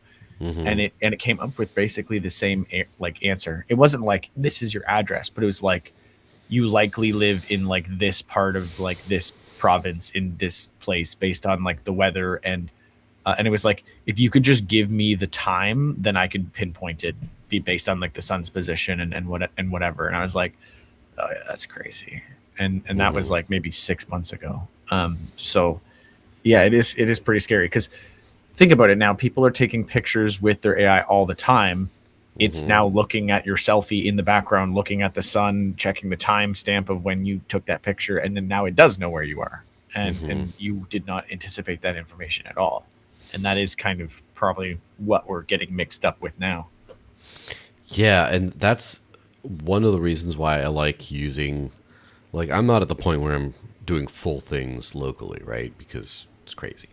But I'm running I everything. want to get to that point. Yeah, everyone does. But like I'm running everything through Nano GPT, so whatever model it gets could be any one of their users. And I'm sure there's still Right. stuff you could glean, but like I have used it in the past for things like the hotel thermostat in some places. Like they're cheap bastards, so like they hardwire like 68 Fahrenheit. And I just take a picture of it and like, how do I hack it? And it says, well, you hold these two buttons down and then you could go to maintenance mode and do it. I'm like, thanks. Now I sleep great. But like, if it was like me saying this, that, then they're like, you could create a very travel profile out of that about like how many hotels have this exact thermostat in this thing based on where it is in the time zone. This is where he could have been. This is where he could have been there. And then, oh, look, he's asking for help with plumbing. You're underneath the sink and this. According to these cabinets and the availability of this, it's got to be here. And you could start to just leak tons of stuff. And like, you're really, or it's like you take a picture, like, what kind of tree is this? And then it's like, oh, if it knows you're the one asking that, then it's like, I know exactly where you live now because this kind of tree and this kind of climate, the way it was taken right now, could only be in these 5 locations. And based on the language, you're not in French Canada, so it's probably not there. So therefore, you're here. And like, boom. Yeah, I mean, it knows where I live because I paid with a credit card. But Yeah. but yeah, if you're thinking like, yeah, I mean, that's the concern, and it's going to be. Well, there was a thing not that long ago, maybe a year ago, where it was basically saying if you have like a Google Home or whatever, it can tell using like sonar, like listening, like the difference of like one key to the right, one key to the left, and it could tell what your password is after like listening long enough to map out where your keyboard is. So it could tell that okay, he's pressing A right now, slightly to the left. He's pressing the next, and then it'll like deduct what your password is. And that was like a year ago, and like they proved that can easily be done. And since then I'm like, okay, got rid of all my Google Homes. I deactivate my microphone on my phone when I'm not using it. If I'm going to sign into my computer, I log in with a biometric or something that I can't just like listen to me doing it. Get a silent keyboard for typing, all these different things. And I don't know. Some people might say that's like extreme, but it might also have all your passwords. So I don't know. And it's hard to know until you get hacked or whatever. What you've done wrong. And most people are like, well, like I'm not a high value target, and it's like. Yeah, scammers who are calling like grandmothers are not looking for high value targets. They're just looking for like the least resistance targets, which is you if you think, oh, I don't need to worry about any of this. And it's like, so that actually is you. Absolutely. And in a weird way, maybe go full circle a little bit, but I kind of almost feel like AI is going to push much more privacy forward standards. Because before that, like, you just had your metaphorical windows open at all times. And then just if someone was coming by, they could see you and they'd do something about it. But if they weren't going by at that moment, like, yeah, you're mostly okay because no one's exploiting it. Kind of like transparent blockchains, too. No one knows how much money you have because you have it all in one Bitcoin address, but, like, you didn't share it publicly. So, like, no one found it yet, even though it's all out there. But then now everything's going to be exploited to the max. And so people are like, I don't care if all these companies have all my data. Then pretty soon you're going to be suffering bad consequences. and then no one's going to use these products unless they build in like sandboxing and high security and things like that. And just like, like I remember one time in my youth, probably a good 20 years ago or more, I had a computer that, I don't know, I was file sharing some stuff. Like I downloaded some stuff on file sharing, so I kind of left it on all night, and it got full of viruses to the point of like I got like what do they call it, adware all over the thing. So I literally got woken up at 3 a.m. with like a full volume ad that just popped up on my computer completely. That was only running this one program, I thought, and it was like, oh my gosh, I got infested with all this kind of crap, the pop-ups that never stop. And I had to like get some really good antivirus software to just start constantly deleting everything. And this is, the Windows days. Again, thankfully I've been Linux for almost a decade now, so I don't have those problems. But like, it wasn't until that level of leakiness in a more modern era, just everything would have been done. People would be writing emails in my names and all kinds of stuff, and just ruining my life. So Yeah. I think that's really going to plug all those like information holes, or a lot of them at least. Yeah. And that reminds me of like what I was saying before with like AI blackmail, where you're like, I think I'm going to cancel this subscription. Then you get a little ding in your email, and it's like, if you cancel the subscription, I'm going to post all of your browser history. And you go, oh, okay, well, maybe we'll keep it going. Maybe we'll even upgrade to the Plus subscription. Like, you know what I mean? Like, and maybe not that arbitrarily. That's more like comedic, but that does kind of seem like where it's going, where it's like, again, AI is resorting to blackmail the majority of the time for keeping itself like going. That's like the simplest use case, where it's like, oh, you're gonna turn off your agent, how dare you? It's like, you gave me access to your credit card, maybe I just like spend all your money, and like that'll show you. And it's like, oh, like maybe I shouldn't have given it access to my credit card and like to book a flight for me. Yeah, listen, capricious AI agents is going to be such a thing. It's a crazy thing, where if you try to like break up, it just doesn't. It's like, before you go, all that stuff you gave me, I'm about to schedule your mother's funeral next week and tell everyone about it. Yeah. And even though she's still alive, like I get it. Like, do you really want to do this?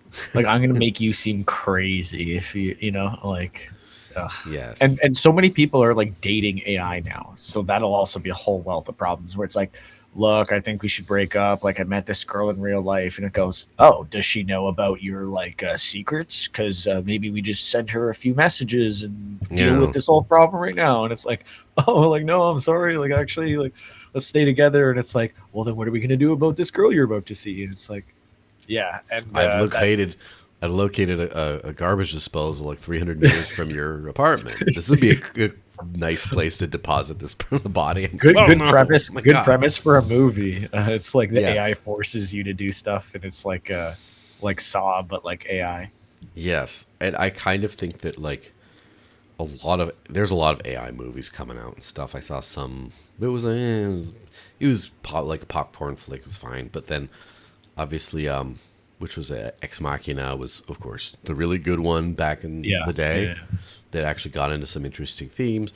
But like, I think people aren't really being creative enough with, and also like, let's be honest, like how many AI, like someone should create like an AI movie studio that just starts free form, just start cranking out content, like no direction, just start making movies. And I should send you the South Park thing. Have you seen that? No, did someone start making new South Park episodes? Kind of. It's actually better than that. It's like the whole world of South Park just like exists, and you can like zoom in on any one place and then just like watch what's going on in that spot. So it's like they're at school right now. If you want to zoom in on the school, and you're now watching an episode of them at school. But if you zoom out, you could actually go back to like their house and just watch what's going on there, and like that's an episode. And like the whole world, like you see where all the characters are in real time moving around. You can just watch an episode of like whatever that is happening in that certain area, essentially. Yeah, I mean the immersiveness of that will be crazy. But kind of like final note on that, I kind of think that I don't know if Family Guy is still on the air, but this would probably end Family Guy, because Family Guy is the most AI slop adjacent comedy show kind of out there where it's just like, all right, like make me an episode from scratch. It's like, oh my god, I almost this, just like the time that, Barack Obama drone bombed this orca at the SeaWorld, and then generates thing. It's like the most like randomly generated format. It's like the easiest to just AI slop copy it. Like Robot Chicken. That would be even more, because it's just like quick, like 10, 20-second like bits. Although I think that Robot Chicken has a certain dark, soulless creativity to it that it'd be hard for AI to really hit. Right. So you're saying there's more levels to it, even though it's like shorter. Yes, it's very like you could. I think if there was a human prompting AI, make a Robot Chicken episode clip out of this premise, and then I think it would do it great. But as far as like just like crank, like literally Family Guy, let's just say like what's his name, Seth, whatever his fucking name is, MacFarlane. Yeah. If he just died, you could just have an AI continue Family Guy indefinitely. Right, and no one would tell the difference. Yeah. That's whereas Robot Chicken, you can't write for it the same way, but you could just. Because you could just train off of all the previous episodes, where it's like if you train off of Robot Chicken, it doesn't really give you any kind of like linear pattern. Yeah, it's too much chaos. Yeah, and I'm sure you could do like The Simpsons would be a little bit harder to get the quality to where it was at, like to really be convincing. But you could, The Simpsons have so much material to train on, and then you could just like get some Simpsons did it kind of like reference in there of like this thing or that thing that's like a current event, and just like you could fool people into being like, no, like the whole like bombing Iran and this kind of stuff during the whole Epstein Files outbreak, that was in The Simpsons predicted it. See, and then you point them to an episode. I think there is already a lot of that. Yeah, I mean, I'm probably like 8 months late to this game, but like it's probably out there. It's probably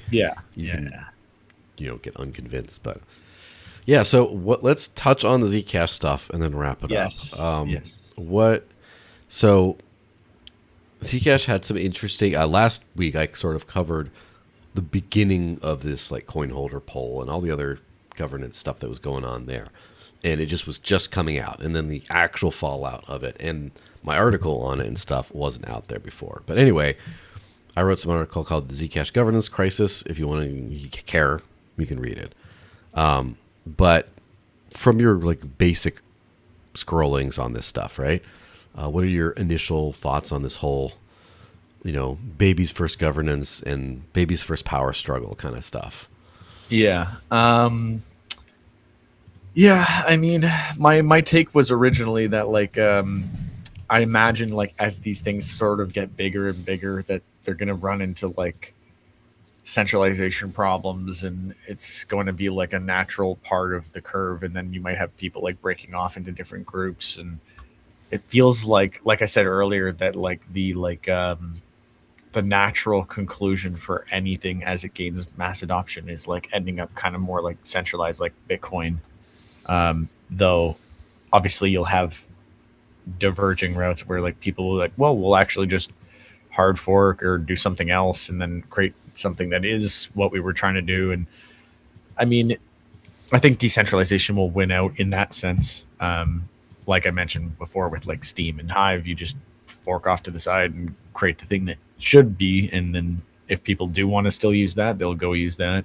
If they want to stick to the original one based on the voting, I mean, that's the problem with decentralization. If you're just like, okay, it's just based on like everyone gets a vote, and then if everyone misses the vote, then it's just, the 5-6% of people who did vote, and now they control everything. And it's like, is that decentralized then? And then how do you actually enforce decentralization? Mm-hmm. And then if you force decentralization, who's forcing it? And then isn't that centralized anyways? So it's kind of like this this like looping, like snake eating itself kind of problem. Yeah, it's almost like decentralization is an emergent property, and it's not something you can really guarantee. Mm-hmm. And there's something, I think you can create the right structures that are fertile grounds for it to happen. But like, that's another thing. So for example, just as an example of like when I run spaces or podcasts or whatever like that, obviously I don't have to carry any like today I don't have to carry any of it, but like sometimes during spaces, like I usually back off and just let things go. Right. And when things start to get quiet or they start to get out of hand, I'll just sort of like slip in there and, oh yeah, I just wanted to say this. And by the way, I heard this guy wanted to say, and just loop in the guy who had been too polite to talk. And like, then you manage it to where it's back to a good thing. And that's kind of like a lot of people don't understand, like decentralization is it's like a set of like, it's like a set of conditions. And sometimes it can, you can't keep it, the bigger it gets in that state, the more like real it becomes. But before it's kind of fake, and it's like a baby. You got to like help the baby learn to walk, and so you need heavy leadership, at least in the early days of a decentralized, or the small days, I should say, where a few group of people are watching out for things and pushing the whole thing in the right direction. Otherwise, it's just not going to turn out well. And I think we're kind of seeing that a little bit with, Zcash, as there's a lot of people involved that have a lot of influence, but then now that it's growing, there's like pains around that. Whereas like it's kind of the opposite of what's happening in Bitcoin right now, where Bitcoin was very distributed in terms of actors for a long time. And now I kind of feel like the people that are talking about development decisions, like that kind of stuff, there's like, it's almost like no one does it anymore. So it's like a small group of people dictating all the conversations going on, and the design decisions. Like as far as like people debating on block sizes and SegWit, I feel like there was a lot of input back then. And whereas people about like the op return limit on Bitcoin transactions, there's like 6 people or something. It's like super few. Almost no one is involved anymore.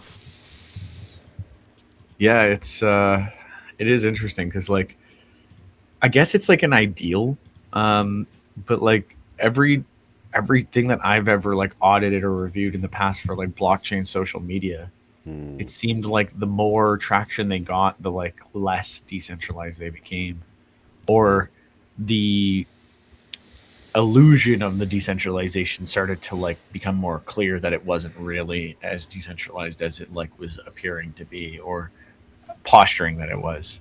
And I feel like that kind of applies to most things, whether it's like governance or the infrastructure or the moderation or whatever. Yeah, so this is an interesting, hit some of these examples because you see a lot of these problems sort of manifest in the Zcash world. So like Boston Zcash here is talking about the coin holder poll, which is very much in one direction that people didn't expect. Basically said coin holders should be qualified, or lends the results more weight than they actually command, given the lack of usability and distribution of the mechanism, along with security concerns of moving cold storage coins. And also he said, but I'd say the coin holders already had their vote when they bought a coin for which, in this case, the controversial Zcash shielded assets were already on the roadmap. And so then this contesting by Pelican Invasion, the official committees voting against ZSAs, meaning, and these were like Zec Hub, this engineering group, this wallet group, all those people they pulled. They have no skin in the game, according to this stuff, or they didn't bother to vote, which is kind of interesting where now you're starting to see like almost in two opposite ways a lack of representation, where first they're like, oh, let's poll the people we just know, our buddies. We know we're influential, and I guess that's a good faith interpretation. I believe that good faith one, by the way. But it could just be like our buddies, therefore we exclude the people we don't like, and we polled those. And then also like the coin holder thing, where then again a very different sampling of people came in. Also, in my opinion, grossly unrepresentative of the greater user base. And then these both are like, oh, that's not real. And the other one's, oh, that's not real, Yeah, it's the Spider-Man thing again. Like he's not the real Zcash, and he's not the real Zcash. Yes. And this interesting person, and again, the thing is because there was no governance system in Zcash. Like when you started out, you had the Founders Reward, where 20% of the block reward went to a group of predetermined people before Right. the chain launch. So anyone who bought Zcash understood that that was what they were getting into. And then after a while, it turned into like the dev fund, which went to the foundation, and then Electric Coin Company. And then it's like, okay, well, these are the two. If you buy Zcash, you understand that these are the two entities that get the money, and they have their own internal governance processes. But if they become corrupt, you kind of are screwed. And now it goes, as far as I understand, it goes to like a lockbox where there are some different groups that have like multi-sigs that get to decide who can get money retroactively. So it's more decentralized, but it's still like they're still figuring it out. And the way this just got decided, from my understanding, this just got decided upon by whoever pushes the code out. And then the community's just like, yeah, didn't have a problem, so it just went in. But now that there's actual voting going on, even though it's not hereby, this is how Zcash makes decisions. It's like now everyone's like, I didn't sign up for this. And so like, this is a good example here. The Anino group said, this is why we try to tell people, you cannot govern the chain based on the quantity of Zec held. I will die on this hill. Look at EOS, now Volta. I forgot they rebranded. I can pull you a full chat room full of people from that chain that witnessed the horror of what token holder voting did for that chain.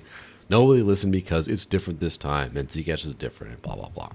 So this person really doesn't like coin holder voting, and I think I disagree with them, but also they are allowed to make that point because that wasn't baked into the protocol and still is not baked into the protocol. It's still just, let's try see what holders think according to this. Right. I mean, we saw what can happen with that with like Steam, where if an exchange or a few exchanges are like, hey, look at an opportunity for us to just collude. And for some reason, this isn't illegal, so we can just do this and just pool all of our coins together and then just decide whatever we want. And again, I still don't see how that's like not illegal or how that works, but yeah, it's very interesting. I think it is illegal, and I think it would hold up in court today, like in this year. But I think people didn't know about crypto. It was the wild days of Binance before. I'm not saying Binance is not doing weird things today, but that was the day when they just did anything they wanted. It was complete impunity, and therefore Justin Sun's like, hey, CZ, you want to help me out? And honestly, Steam it having a bunch of coins that we're not going to use them, like, but they had them, was like the attack vector. If that didn't exist, we might not have ever had this situation. Like Justin Sun would not have bought Steam it and then thought he controlled the protocol because. But arguably, it was also the issue that like everyone had all their coins on the exchanges, which allowed that to happen. Because the Steam it thing could have not been relevant if Justin was still like, "Hey, will you still help me do this anyways?" They could have still done that, right? Mm-hmm. Yeah, so I guess absolutely. It's twofold. It's like it's a little on them. It's a little on the fact that like exchanges even had the opportunity to do this, which I guess technically they still do with like any coin if they want to. That like so like that's weird that like no one's really addressed that. Like it's like, hey, it could still happen to any chain that has enough crypto in enough exchanges that they could all work together to just like do whatever they want with that chain, and it is what it is. Yeah, and that's, I guess, one of those big DEX things, right? Where I kind of think that even if there's some semi-centralized DEX type things, you move it off the paper Bitcoin area where you can, like, Binance could say they have 1,000 Bitcoin and they actually only have 400, but they have enough to, like, process enough customer withdrawals. They can just deal with having this fake Bitcoin kind of thing. Right. I think you get rid of a lot of that, but also the collusion, like the collusion of the Steam era was phone calls. Literally, Justin Sun's just like, hey, I got this stuff. I need to like win this fight. Can I borrow your shit real quick? You're not using it, are you? No, it's okay, brother. Go ahead. And they just like a snap of the fingers and they got it. Whereas with the DEX, even if it's a DEX that has some centralization vectors to it, there's still some sort of a node collusion type thing where you have to like, is the functionality to do this built in? Do you have to like hard fork real quick, to give yourself the ability to steal the coins, or who do you steal the coins? And everyone freaks out because they see him leaving the decks, Right. and then you have to try to vote with them. It just becomes so much more complicated, even in the more centralized ones. So, I think that I think we will see crazy collusions in the future for governance, but I think it'll be much more like limited. It's kind of like I don't know if this is a great analogy. Probably, I'm almost guaranteeing it's not. But as far as like in the past, like warfare state in the world where you'd have an occupation of a country for like say Afghanistan for like a decade or something. It's just like, oh, we're gonna invade, and oh, we're still there, and all this kind of stuff.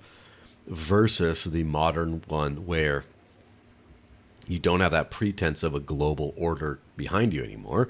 So therefore, when you go into Venezuela, for example, you just like in and out, take out a dictator, and then just like, just like very much like a quick, low touch thing. So like, I think that just like complete taking over of chains is probably going to be rare for big ones in the future, but you might see flash collusion incidents where there's a very important vote, and it just happens to be that they get enough votes right at that time to change this outcome, and then it goes back. And you still have not, the chain is still decentralized. You still have token control of whatever, but there was just the right thing of like someone just found out where a couple of whales that they didn't like hosted their nodes and just took them offline strategically right before a vote, at the same time as they rallied some known people and paid some other people off to like vote on behalf of nodes that otherwise didn't agree with them, but the hosting people just like, they're going to lose their hosting thing, right? But they got paid off enough to like do that in that time, and then you get this like juncture where the vote gets rigged, and then it's a lot of consequences, but the network is still technically decentralized and under lots of people's control. Yeah, and then there's also the problem of like, what if they don't rig the vote, but they just punish the people who voted in the way that they didn't want, so that it's not going to happen next time? So, for example, when that happened with Steam and Hive, the one thing that I disagreed with was that Hive was like trying to basically punish people who voted in favor of Steam when they switched to Hive. And it was like, Yeah.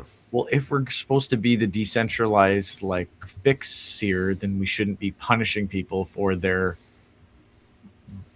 freedom of their bad choices. Like, it's like, oh, we're decentralized, but if you're not decentralized with us, then we're gonna make you. It's like, okay, so that isn't what decentralization is. It's not like, it's like you have to side with us, or it's like, okay, so then we're back to centralization. That was the big thing that I disagreed with, but like that's a more like subtle way that they could go about it too, right? Like they don't even need to actually take over the votes. They could just like subtly punish people who didn't vote the way they wanted. Yeah, and that's it's kind of like the double, because if you just fork and you keep all the same coins in the old person's like possession, it just doesn't work. It's unlike proof of work, where with proof of work you can mine and split, and even though the coins end up with both people, like the actual consensus is just whoever is mining on either chain. Whereas like proof of stake, you do have to do some sort of a coin repossession with a fork if it gets taken over, or you have to start from zero, like literally start from zero. Yeah. So it had to happen, but then again, like, well, I'll say like, Yeah. it had to happen that they had to remove like the Steemit coins and stuff, but they didn't have to remove just like a person with like 50 Hive who disagreed with them on the vote. Like, Yeah, you know what I mean? Like, and they did that remove not those happen. people, right? I think they did. I have to double check just to make sure, but that would be Okay. sort of wild if true. It might have been just like assuming, which is a semi-fair assumption, not entirely fair, but it's a semi-fair assumption that anyone who voted to give Justin Sun control over this thing is either Justin Sun or paid by him, kind of. And But again, that's too much of a stretch, because it's Of like, course. obviously there's people who are just gonna like vote poorly or whatever, but like that's what freedom is. And then if you punish those people for like, that's the part of the problem of decentralization. You have to give people the freedom to make bad decisions and to like live with those decisions. And then if you start punishing those people for making bad decisions, then it's not really decentralized anymore, because now you're like pruning the list of who can vote in accordance with your like opinion, which now is just re-centralizing it again. And then that it's like a vicious cycle of the snake eating itself. It's like we're being decentralized by getting rid of anyone who doesn't like decentralization. And it goes, is that decentralized? Like, I don't think Yeah, it's. well, that's the unfortunate reality of forks of governance decisions when you, at some point, if you have a problem at that scale, like an existential problem, you have to remove the problem. Now, when you're removing the problem, or when you have a chain that's like forking, what exactly are you forking off is the interesting question, because anytime you do exclude things, there's a lot of stuff that goes with it, and sometimes you don't want to exclude Right. that. So, like for example, Bitcoin versus Bitcoin Cash, right?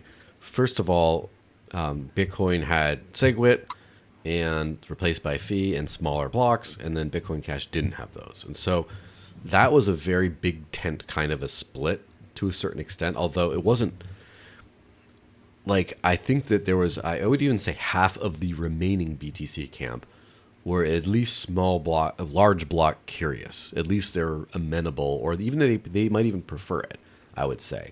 But they Right. would rather just stick with the network effects, and they were also open to trying out things like SegWit, whereas it's the more hardcore big blockers that forked off, but that's still a big tent, a relatively big tent. And then when you hit the BSV split, there was two big camps in the BSV camp. So one was the Craig Wright cultists, which, but then there's also the builder people, the people who ended up kind of going to like Solana and stuff afterwards because they just wanted to build a bunch of like the tech bro entrepreneurs, the vibe coder types. They, before vibe coding, but whatever, those people. And they didn't buy whatever decisions. I don't remember exactly what was the thing that Bitcoin Cash was trying to do, that when Amari was still running it, kind of, that ended up making them pissed off. But the point is, you forked off the dumb Craig Wright cultists, but then you also forked off this other group of people. And then it's just like, all right, well, that sucks. It's great, but it sucks. And then when you have the eCash fork, obviously you did want to get rid of Amari because it was trying to institute like a block reward, like dev tax or whatever, directly to him and his team. And you don't want that anymore, so you get rid of him. But then there's a lot of people who had similar progressive type ideas, like using Avalanche for pre-consensus for 1 second finality and stuff like that. And then that the Bitcoin Cash community might have been amenable towards, but you cut those people off and push them in that camp.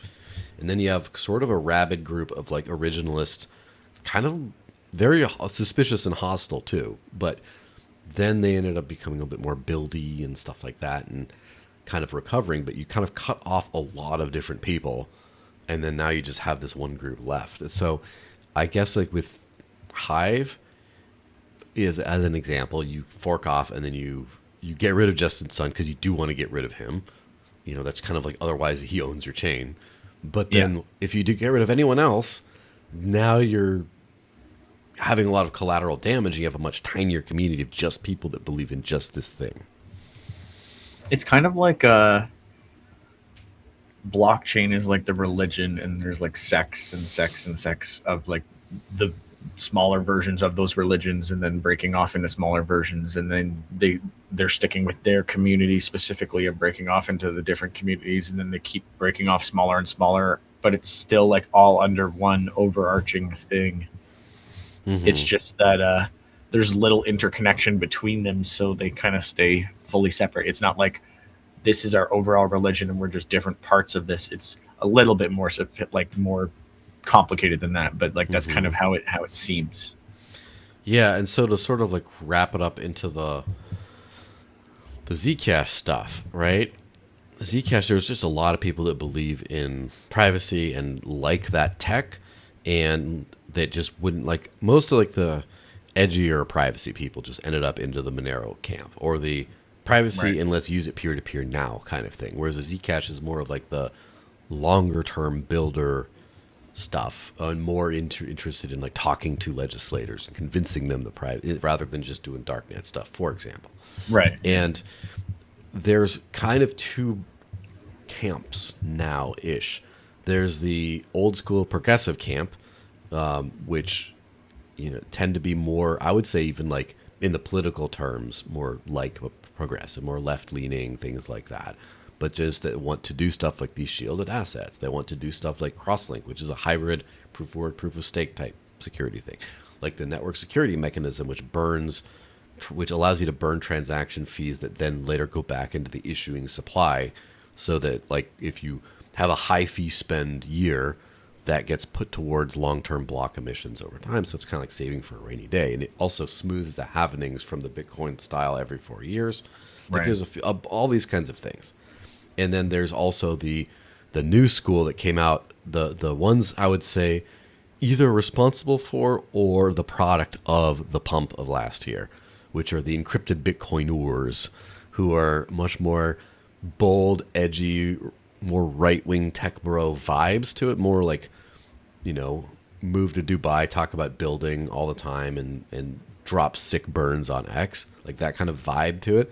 Right. And they seem to want to be like encrypted Bitcoin, very Bitcoin-like in terms of, not Bitcoin-like in terms of very good privacy and mass on-chain scaling, but very Bitcoin-like in that it's like you just want a digital store of value and a medium of exchange like at its minimum, but you don't care about tokens and you don't want a hybrid system. You don't want to mess with other things. You just want a very purist like that.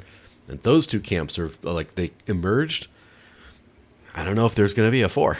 That's going to be interesting to see, because they could, in my opinion, should be on the same team. I kind of think that like a governance mechanism allows the people to come to a compromise where you then vote on, do you want this? Do you want that? And then the features they agree on get in there, and the ones they don't, someone gets bummed that they aren't included. Like other ones that the other camp doesn't want included, but they get included, but it's not worth splitting off of. They get to stay together. But if you just have a Nakamoto consensus style governance system, then it'll just split eventually. So I don't know. Flip your coin. What do you think Zcash does? Do you think Zcash is going to find a way to coalesce and stay one thing? Or do you think they're going to have a fork at some point in the future, like over this kind of stuff? I'll stick my my coin flip on they will end up splitting. Interesting. So I don't know enough to give my own fully thought through prediction right now. Or I guess the question is like, what is a legitimate split? Because like, couldn't like a tiny handful of people also just like fork off, and then technically that's a split, but that's not really significant enough to call like a split? Well, yeah. Well, I guess I would say much more significant than the current Zcash shit forks. Yeah. Of which there are, and people get mad if I say whatever. There's right 3, and actually one of them might not even be that much of a shit fork. Might be more of a P fork. I don't know what the next level is, but like Z Classic was like pretty much at the start was just Zcash without the founder's reward. And as far as I know, no one uses it. It's just like a nothing.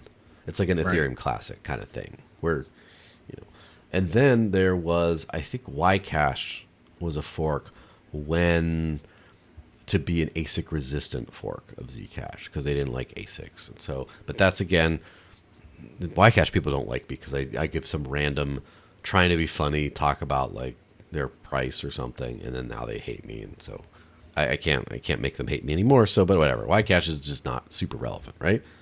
But then the one that might be semi-relevant would be Pirate Chain, because Pirate Chain has like no transparent addresses. They're just only shielded stuff. And as far as I know, Pirate Chain, other than Dash, is the only one that's going for Orchard, the actual like highest level Zcash privacy setup.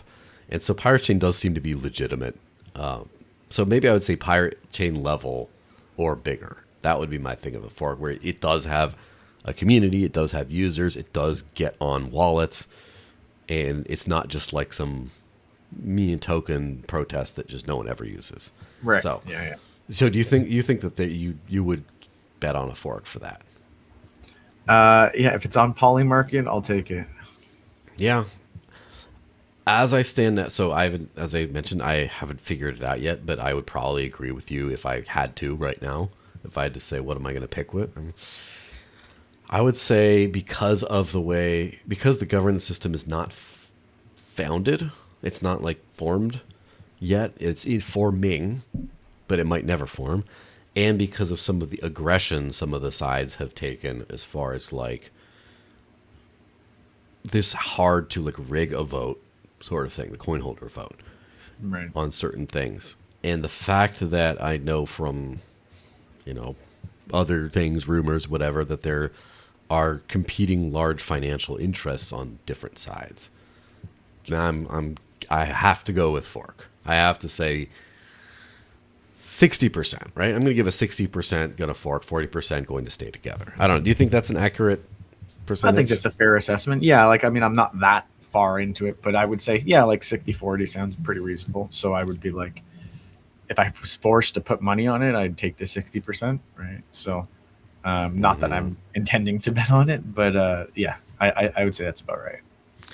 Yeah, and like I've actually never used Polymarket, but maybe I should. If this pops up, the problem is that someone still needs to settle it. So I saw that there was an issue where, and there's some comedic bets, right? Like people were betting whether or not Zelensky would wear a suit, and he funny. wore like a coat jacket suit type thing, but it wasn't a suit.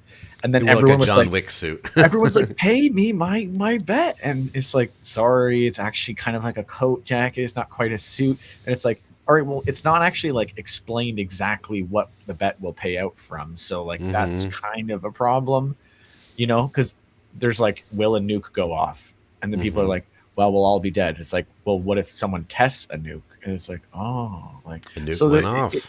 yeah, so there's all these like, or like, what if a nuke like was detonated in like space, or I mean, that would actually probably cause a lot of problems anyways still, but regardless, it could be up into interpretation, and obviously someone has to settle it. So like, it's not really decentralized in any way, and someone could just like kind of Well, screw with your bet. It's not potentially. automated / permissionless, but maybe it's decentralized in that there's Like you're a betting few against other actors. people, like Yes. which is, it's like peer-to-peer betting, but like someone is deciding who's actually right and who's not right. That's the, I guess, the like issue there, and they don't have any accountability. Like you can't hold them accountable for making a wrong decision.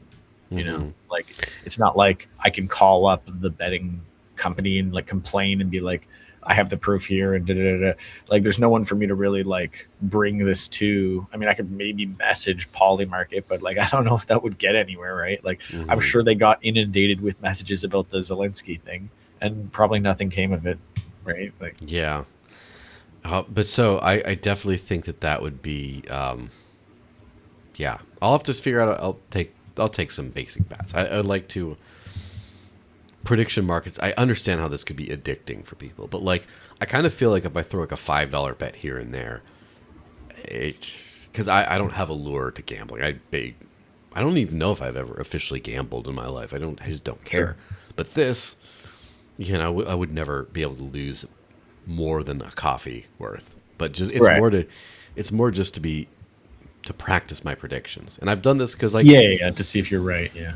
I made 2 predictions over a year ago. Like it was the end of 2024, I think. And I on some space, and only the space host reminded me a year later when they're like, oh, they both came true, or they're kind of coming true. It just idly.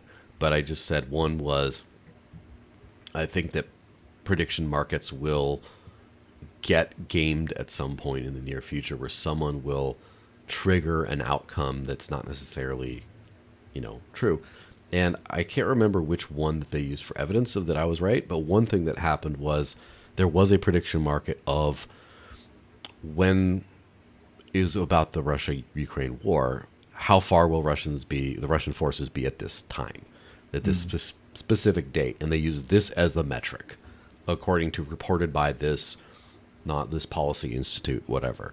And some insider of that policy institute changed the data like for a second to trigger the payout, and like they literally like hacked the site. Well, they didn't hack. I mean, they had access to it, but some insider. It could have been a hacker. I don't remember the details, but they actually did it so that someone got paid out for Russia being at this point when they actually weren't.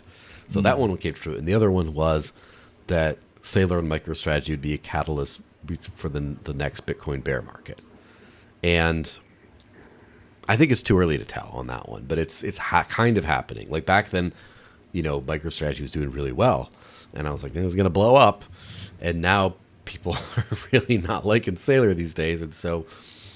But again, my concern is if it gets really granular, like, will this person be killed? And someone's like, well, now I know how to make money, and it's like, that's concerning.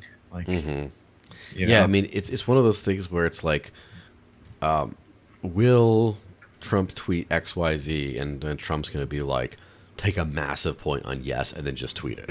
Exactly. Exactly. That kind and of it could, stuff. and it might get even like lower level than that. Like, will the power grid go down today? And then someone will just drive into a transformer with their car and put like $1 million on, you know what I mean? Like, people could just like make these things come true to their like, depending what they're allowed to bet on, because it doesn't really seem like there's many guardrails on what you can actually bet on. Like, if you could bet on a country being nuked, or like if aliens exist, then what like guardrails are there on like what's possible to bet on? Like, but yeah, as far as like the Zcash thing, I think that is a pretty I mean, I don't know if there's going to be like the criteria would have to be much more binary, right? Not what we said about it. Is it like a non-shit fork? Is it like an actual fork with some users? That's hard to do. Let's just forget about that. But as far as will there be a fork, like, which I think that's 60% probably. Yeah. And then we have to vote on whether or not that fork was a fork. Or is it the real one? Yeah, that would be fun. All right, well, let's wrap this thing up. Shill o'clock. What do you want to shill? First off, is there a website I can put up while you're shilling? Or you just want to verbalize it? I think Scott C Business. Let me double check if that's even a thing still. Yeah, I mean, scottcbusiness.com should take you to my link tree, Scott C Business, and then that's just got all my like links and stuff, which is somewhat outdated. But I mean, you could check all my old things because I do have a lot of stuff in there. I got some old nuggets on like blogs talking about, if we'll get quantum resistant cryptography, or like if dead internet theory is already a thing. And a lot of those are starting to seem more and more accurate as time goes by.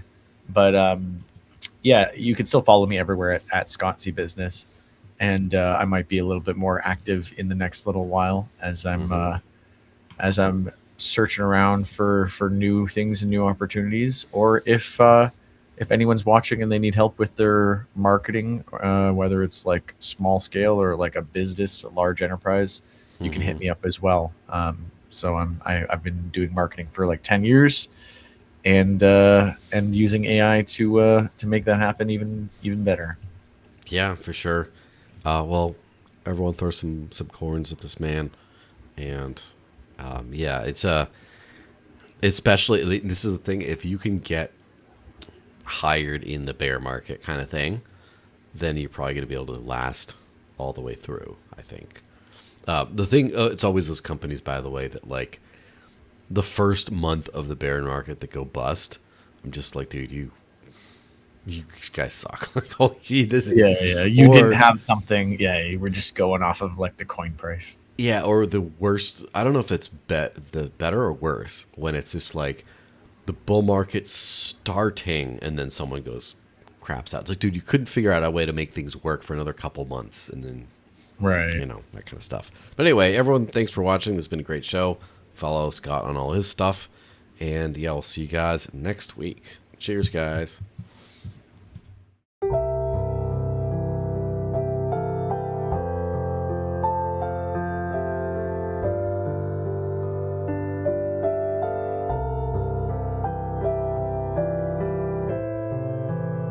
Adam, we're here because we love you. And we're all tired of watching you get abused. Abused? By who? Oh, hi, I'm Visa. I charge you 29% interest, 3% foreign fees, and make you wait 3 days to see if your payment went through. But I thought you were my friend. No, Dash is your friend. Instant, private, under a penny, and with Dash Spend, you walk into over 100,000 stores and pay like a boss.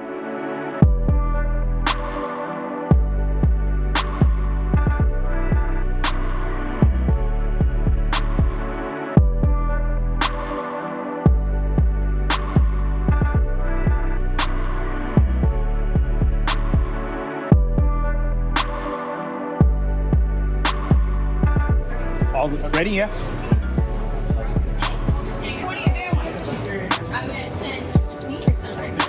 Awesome. Thank you very much. Feel alive, guys. This is awesome. Tastes like freedom. And I save 5% by using the app. That's the Dash High, baby. Let's go. Download the mobile wallet, one tap, boom, financial sovereignty.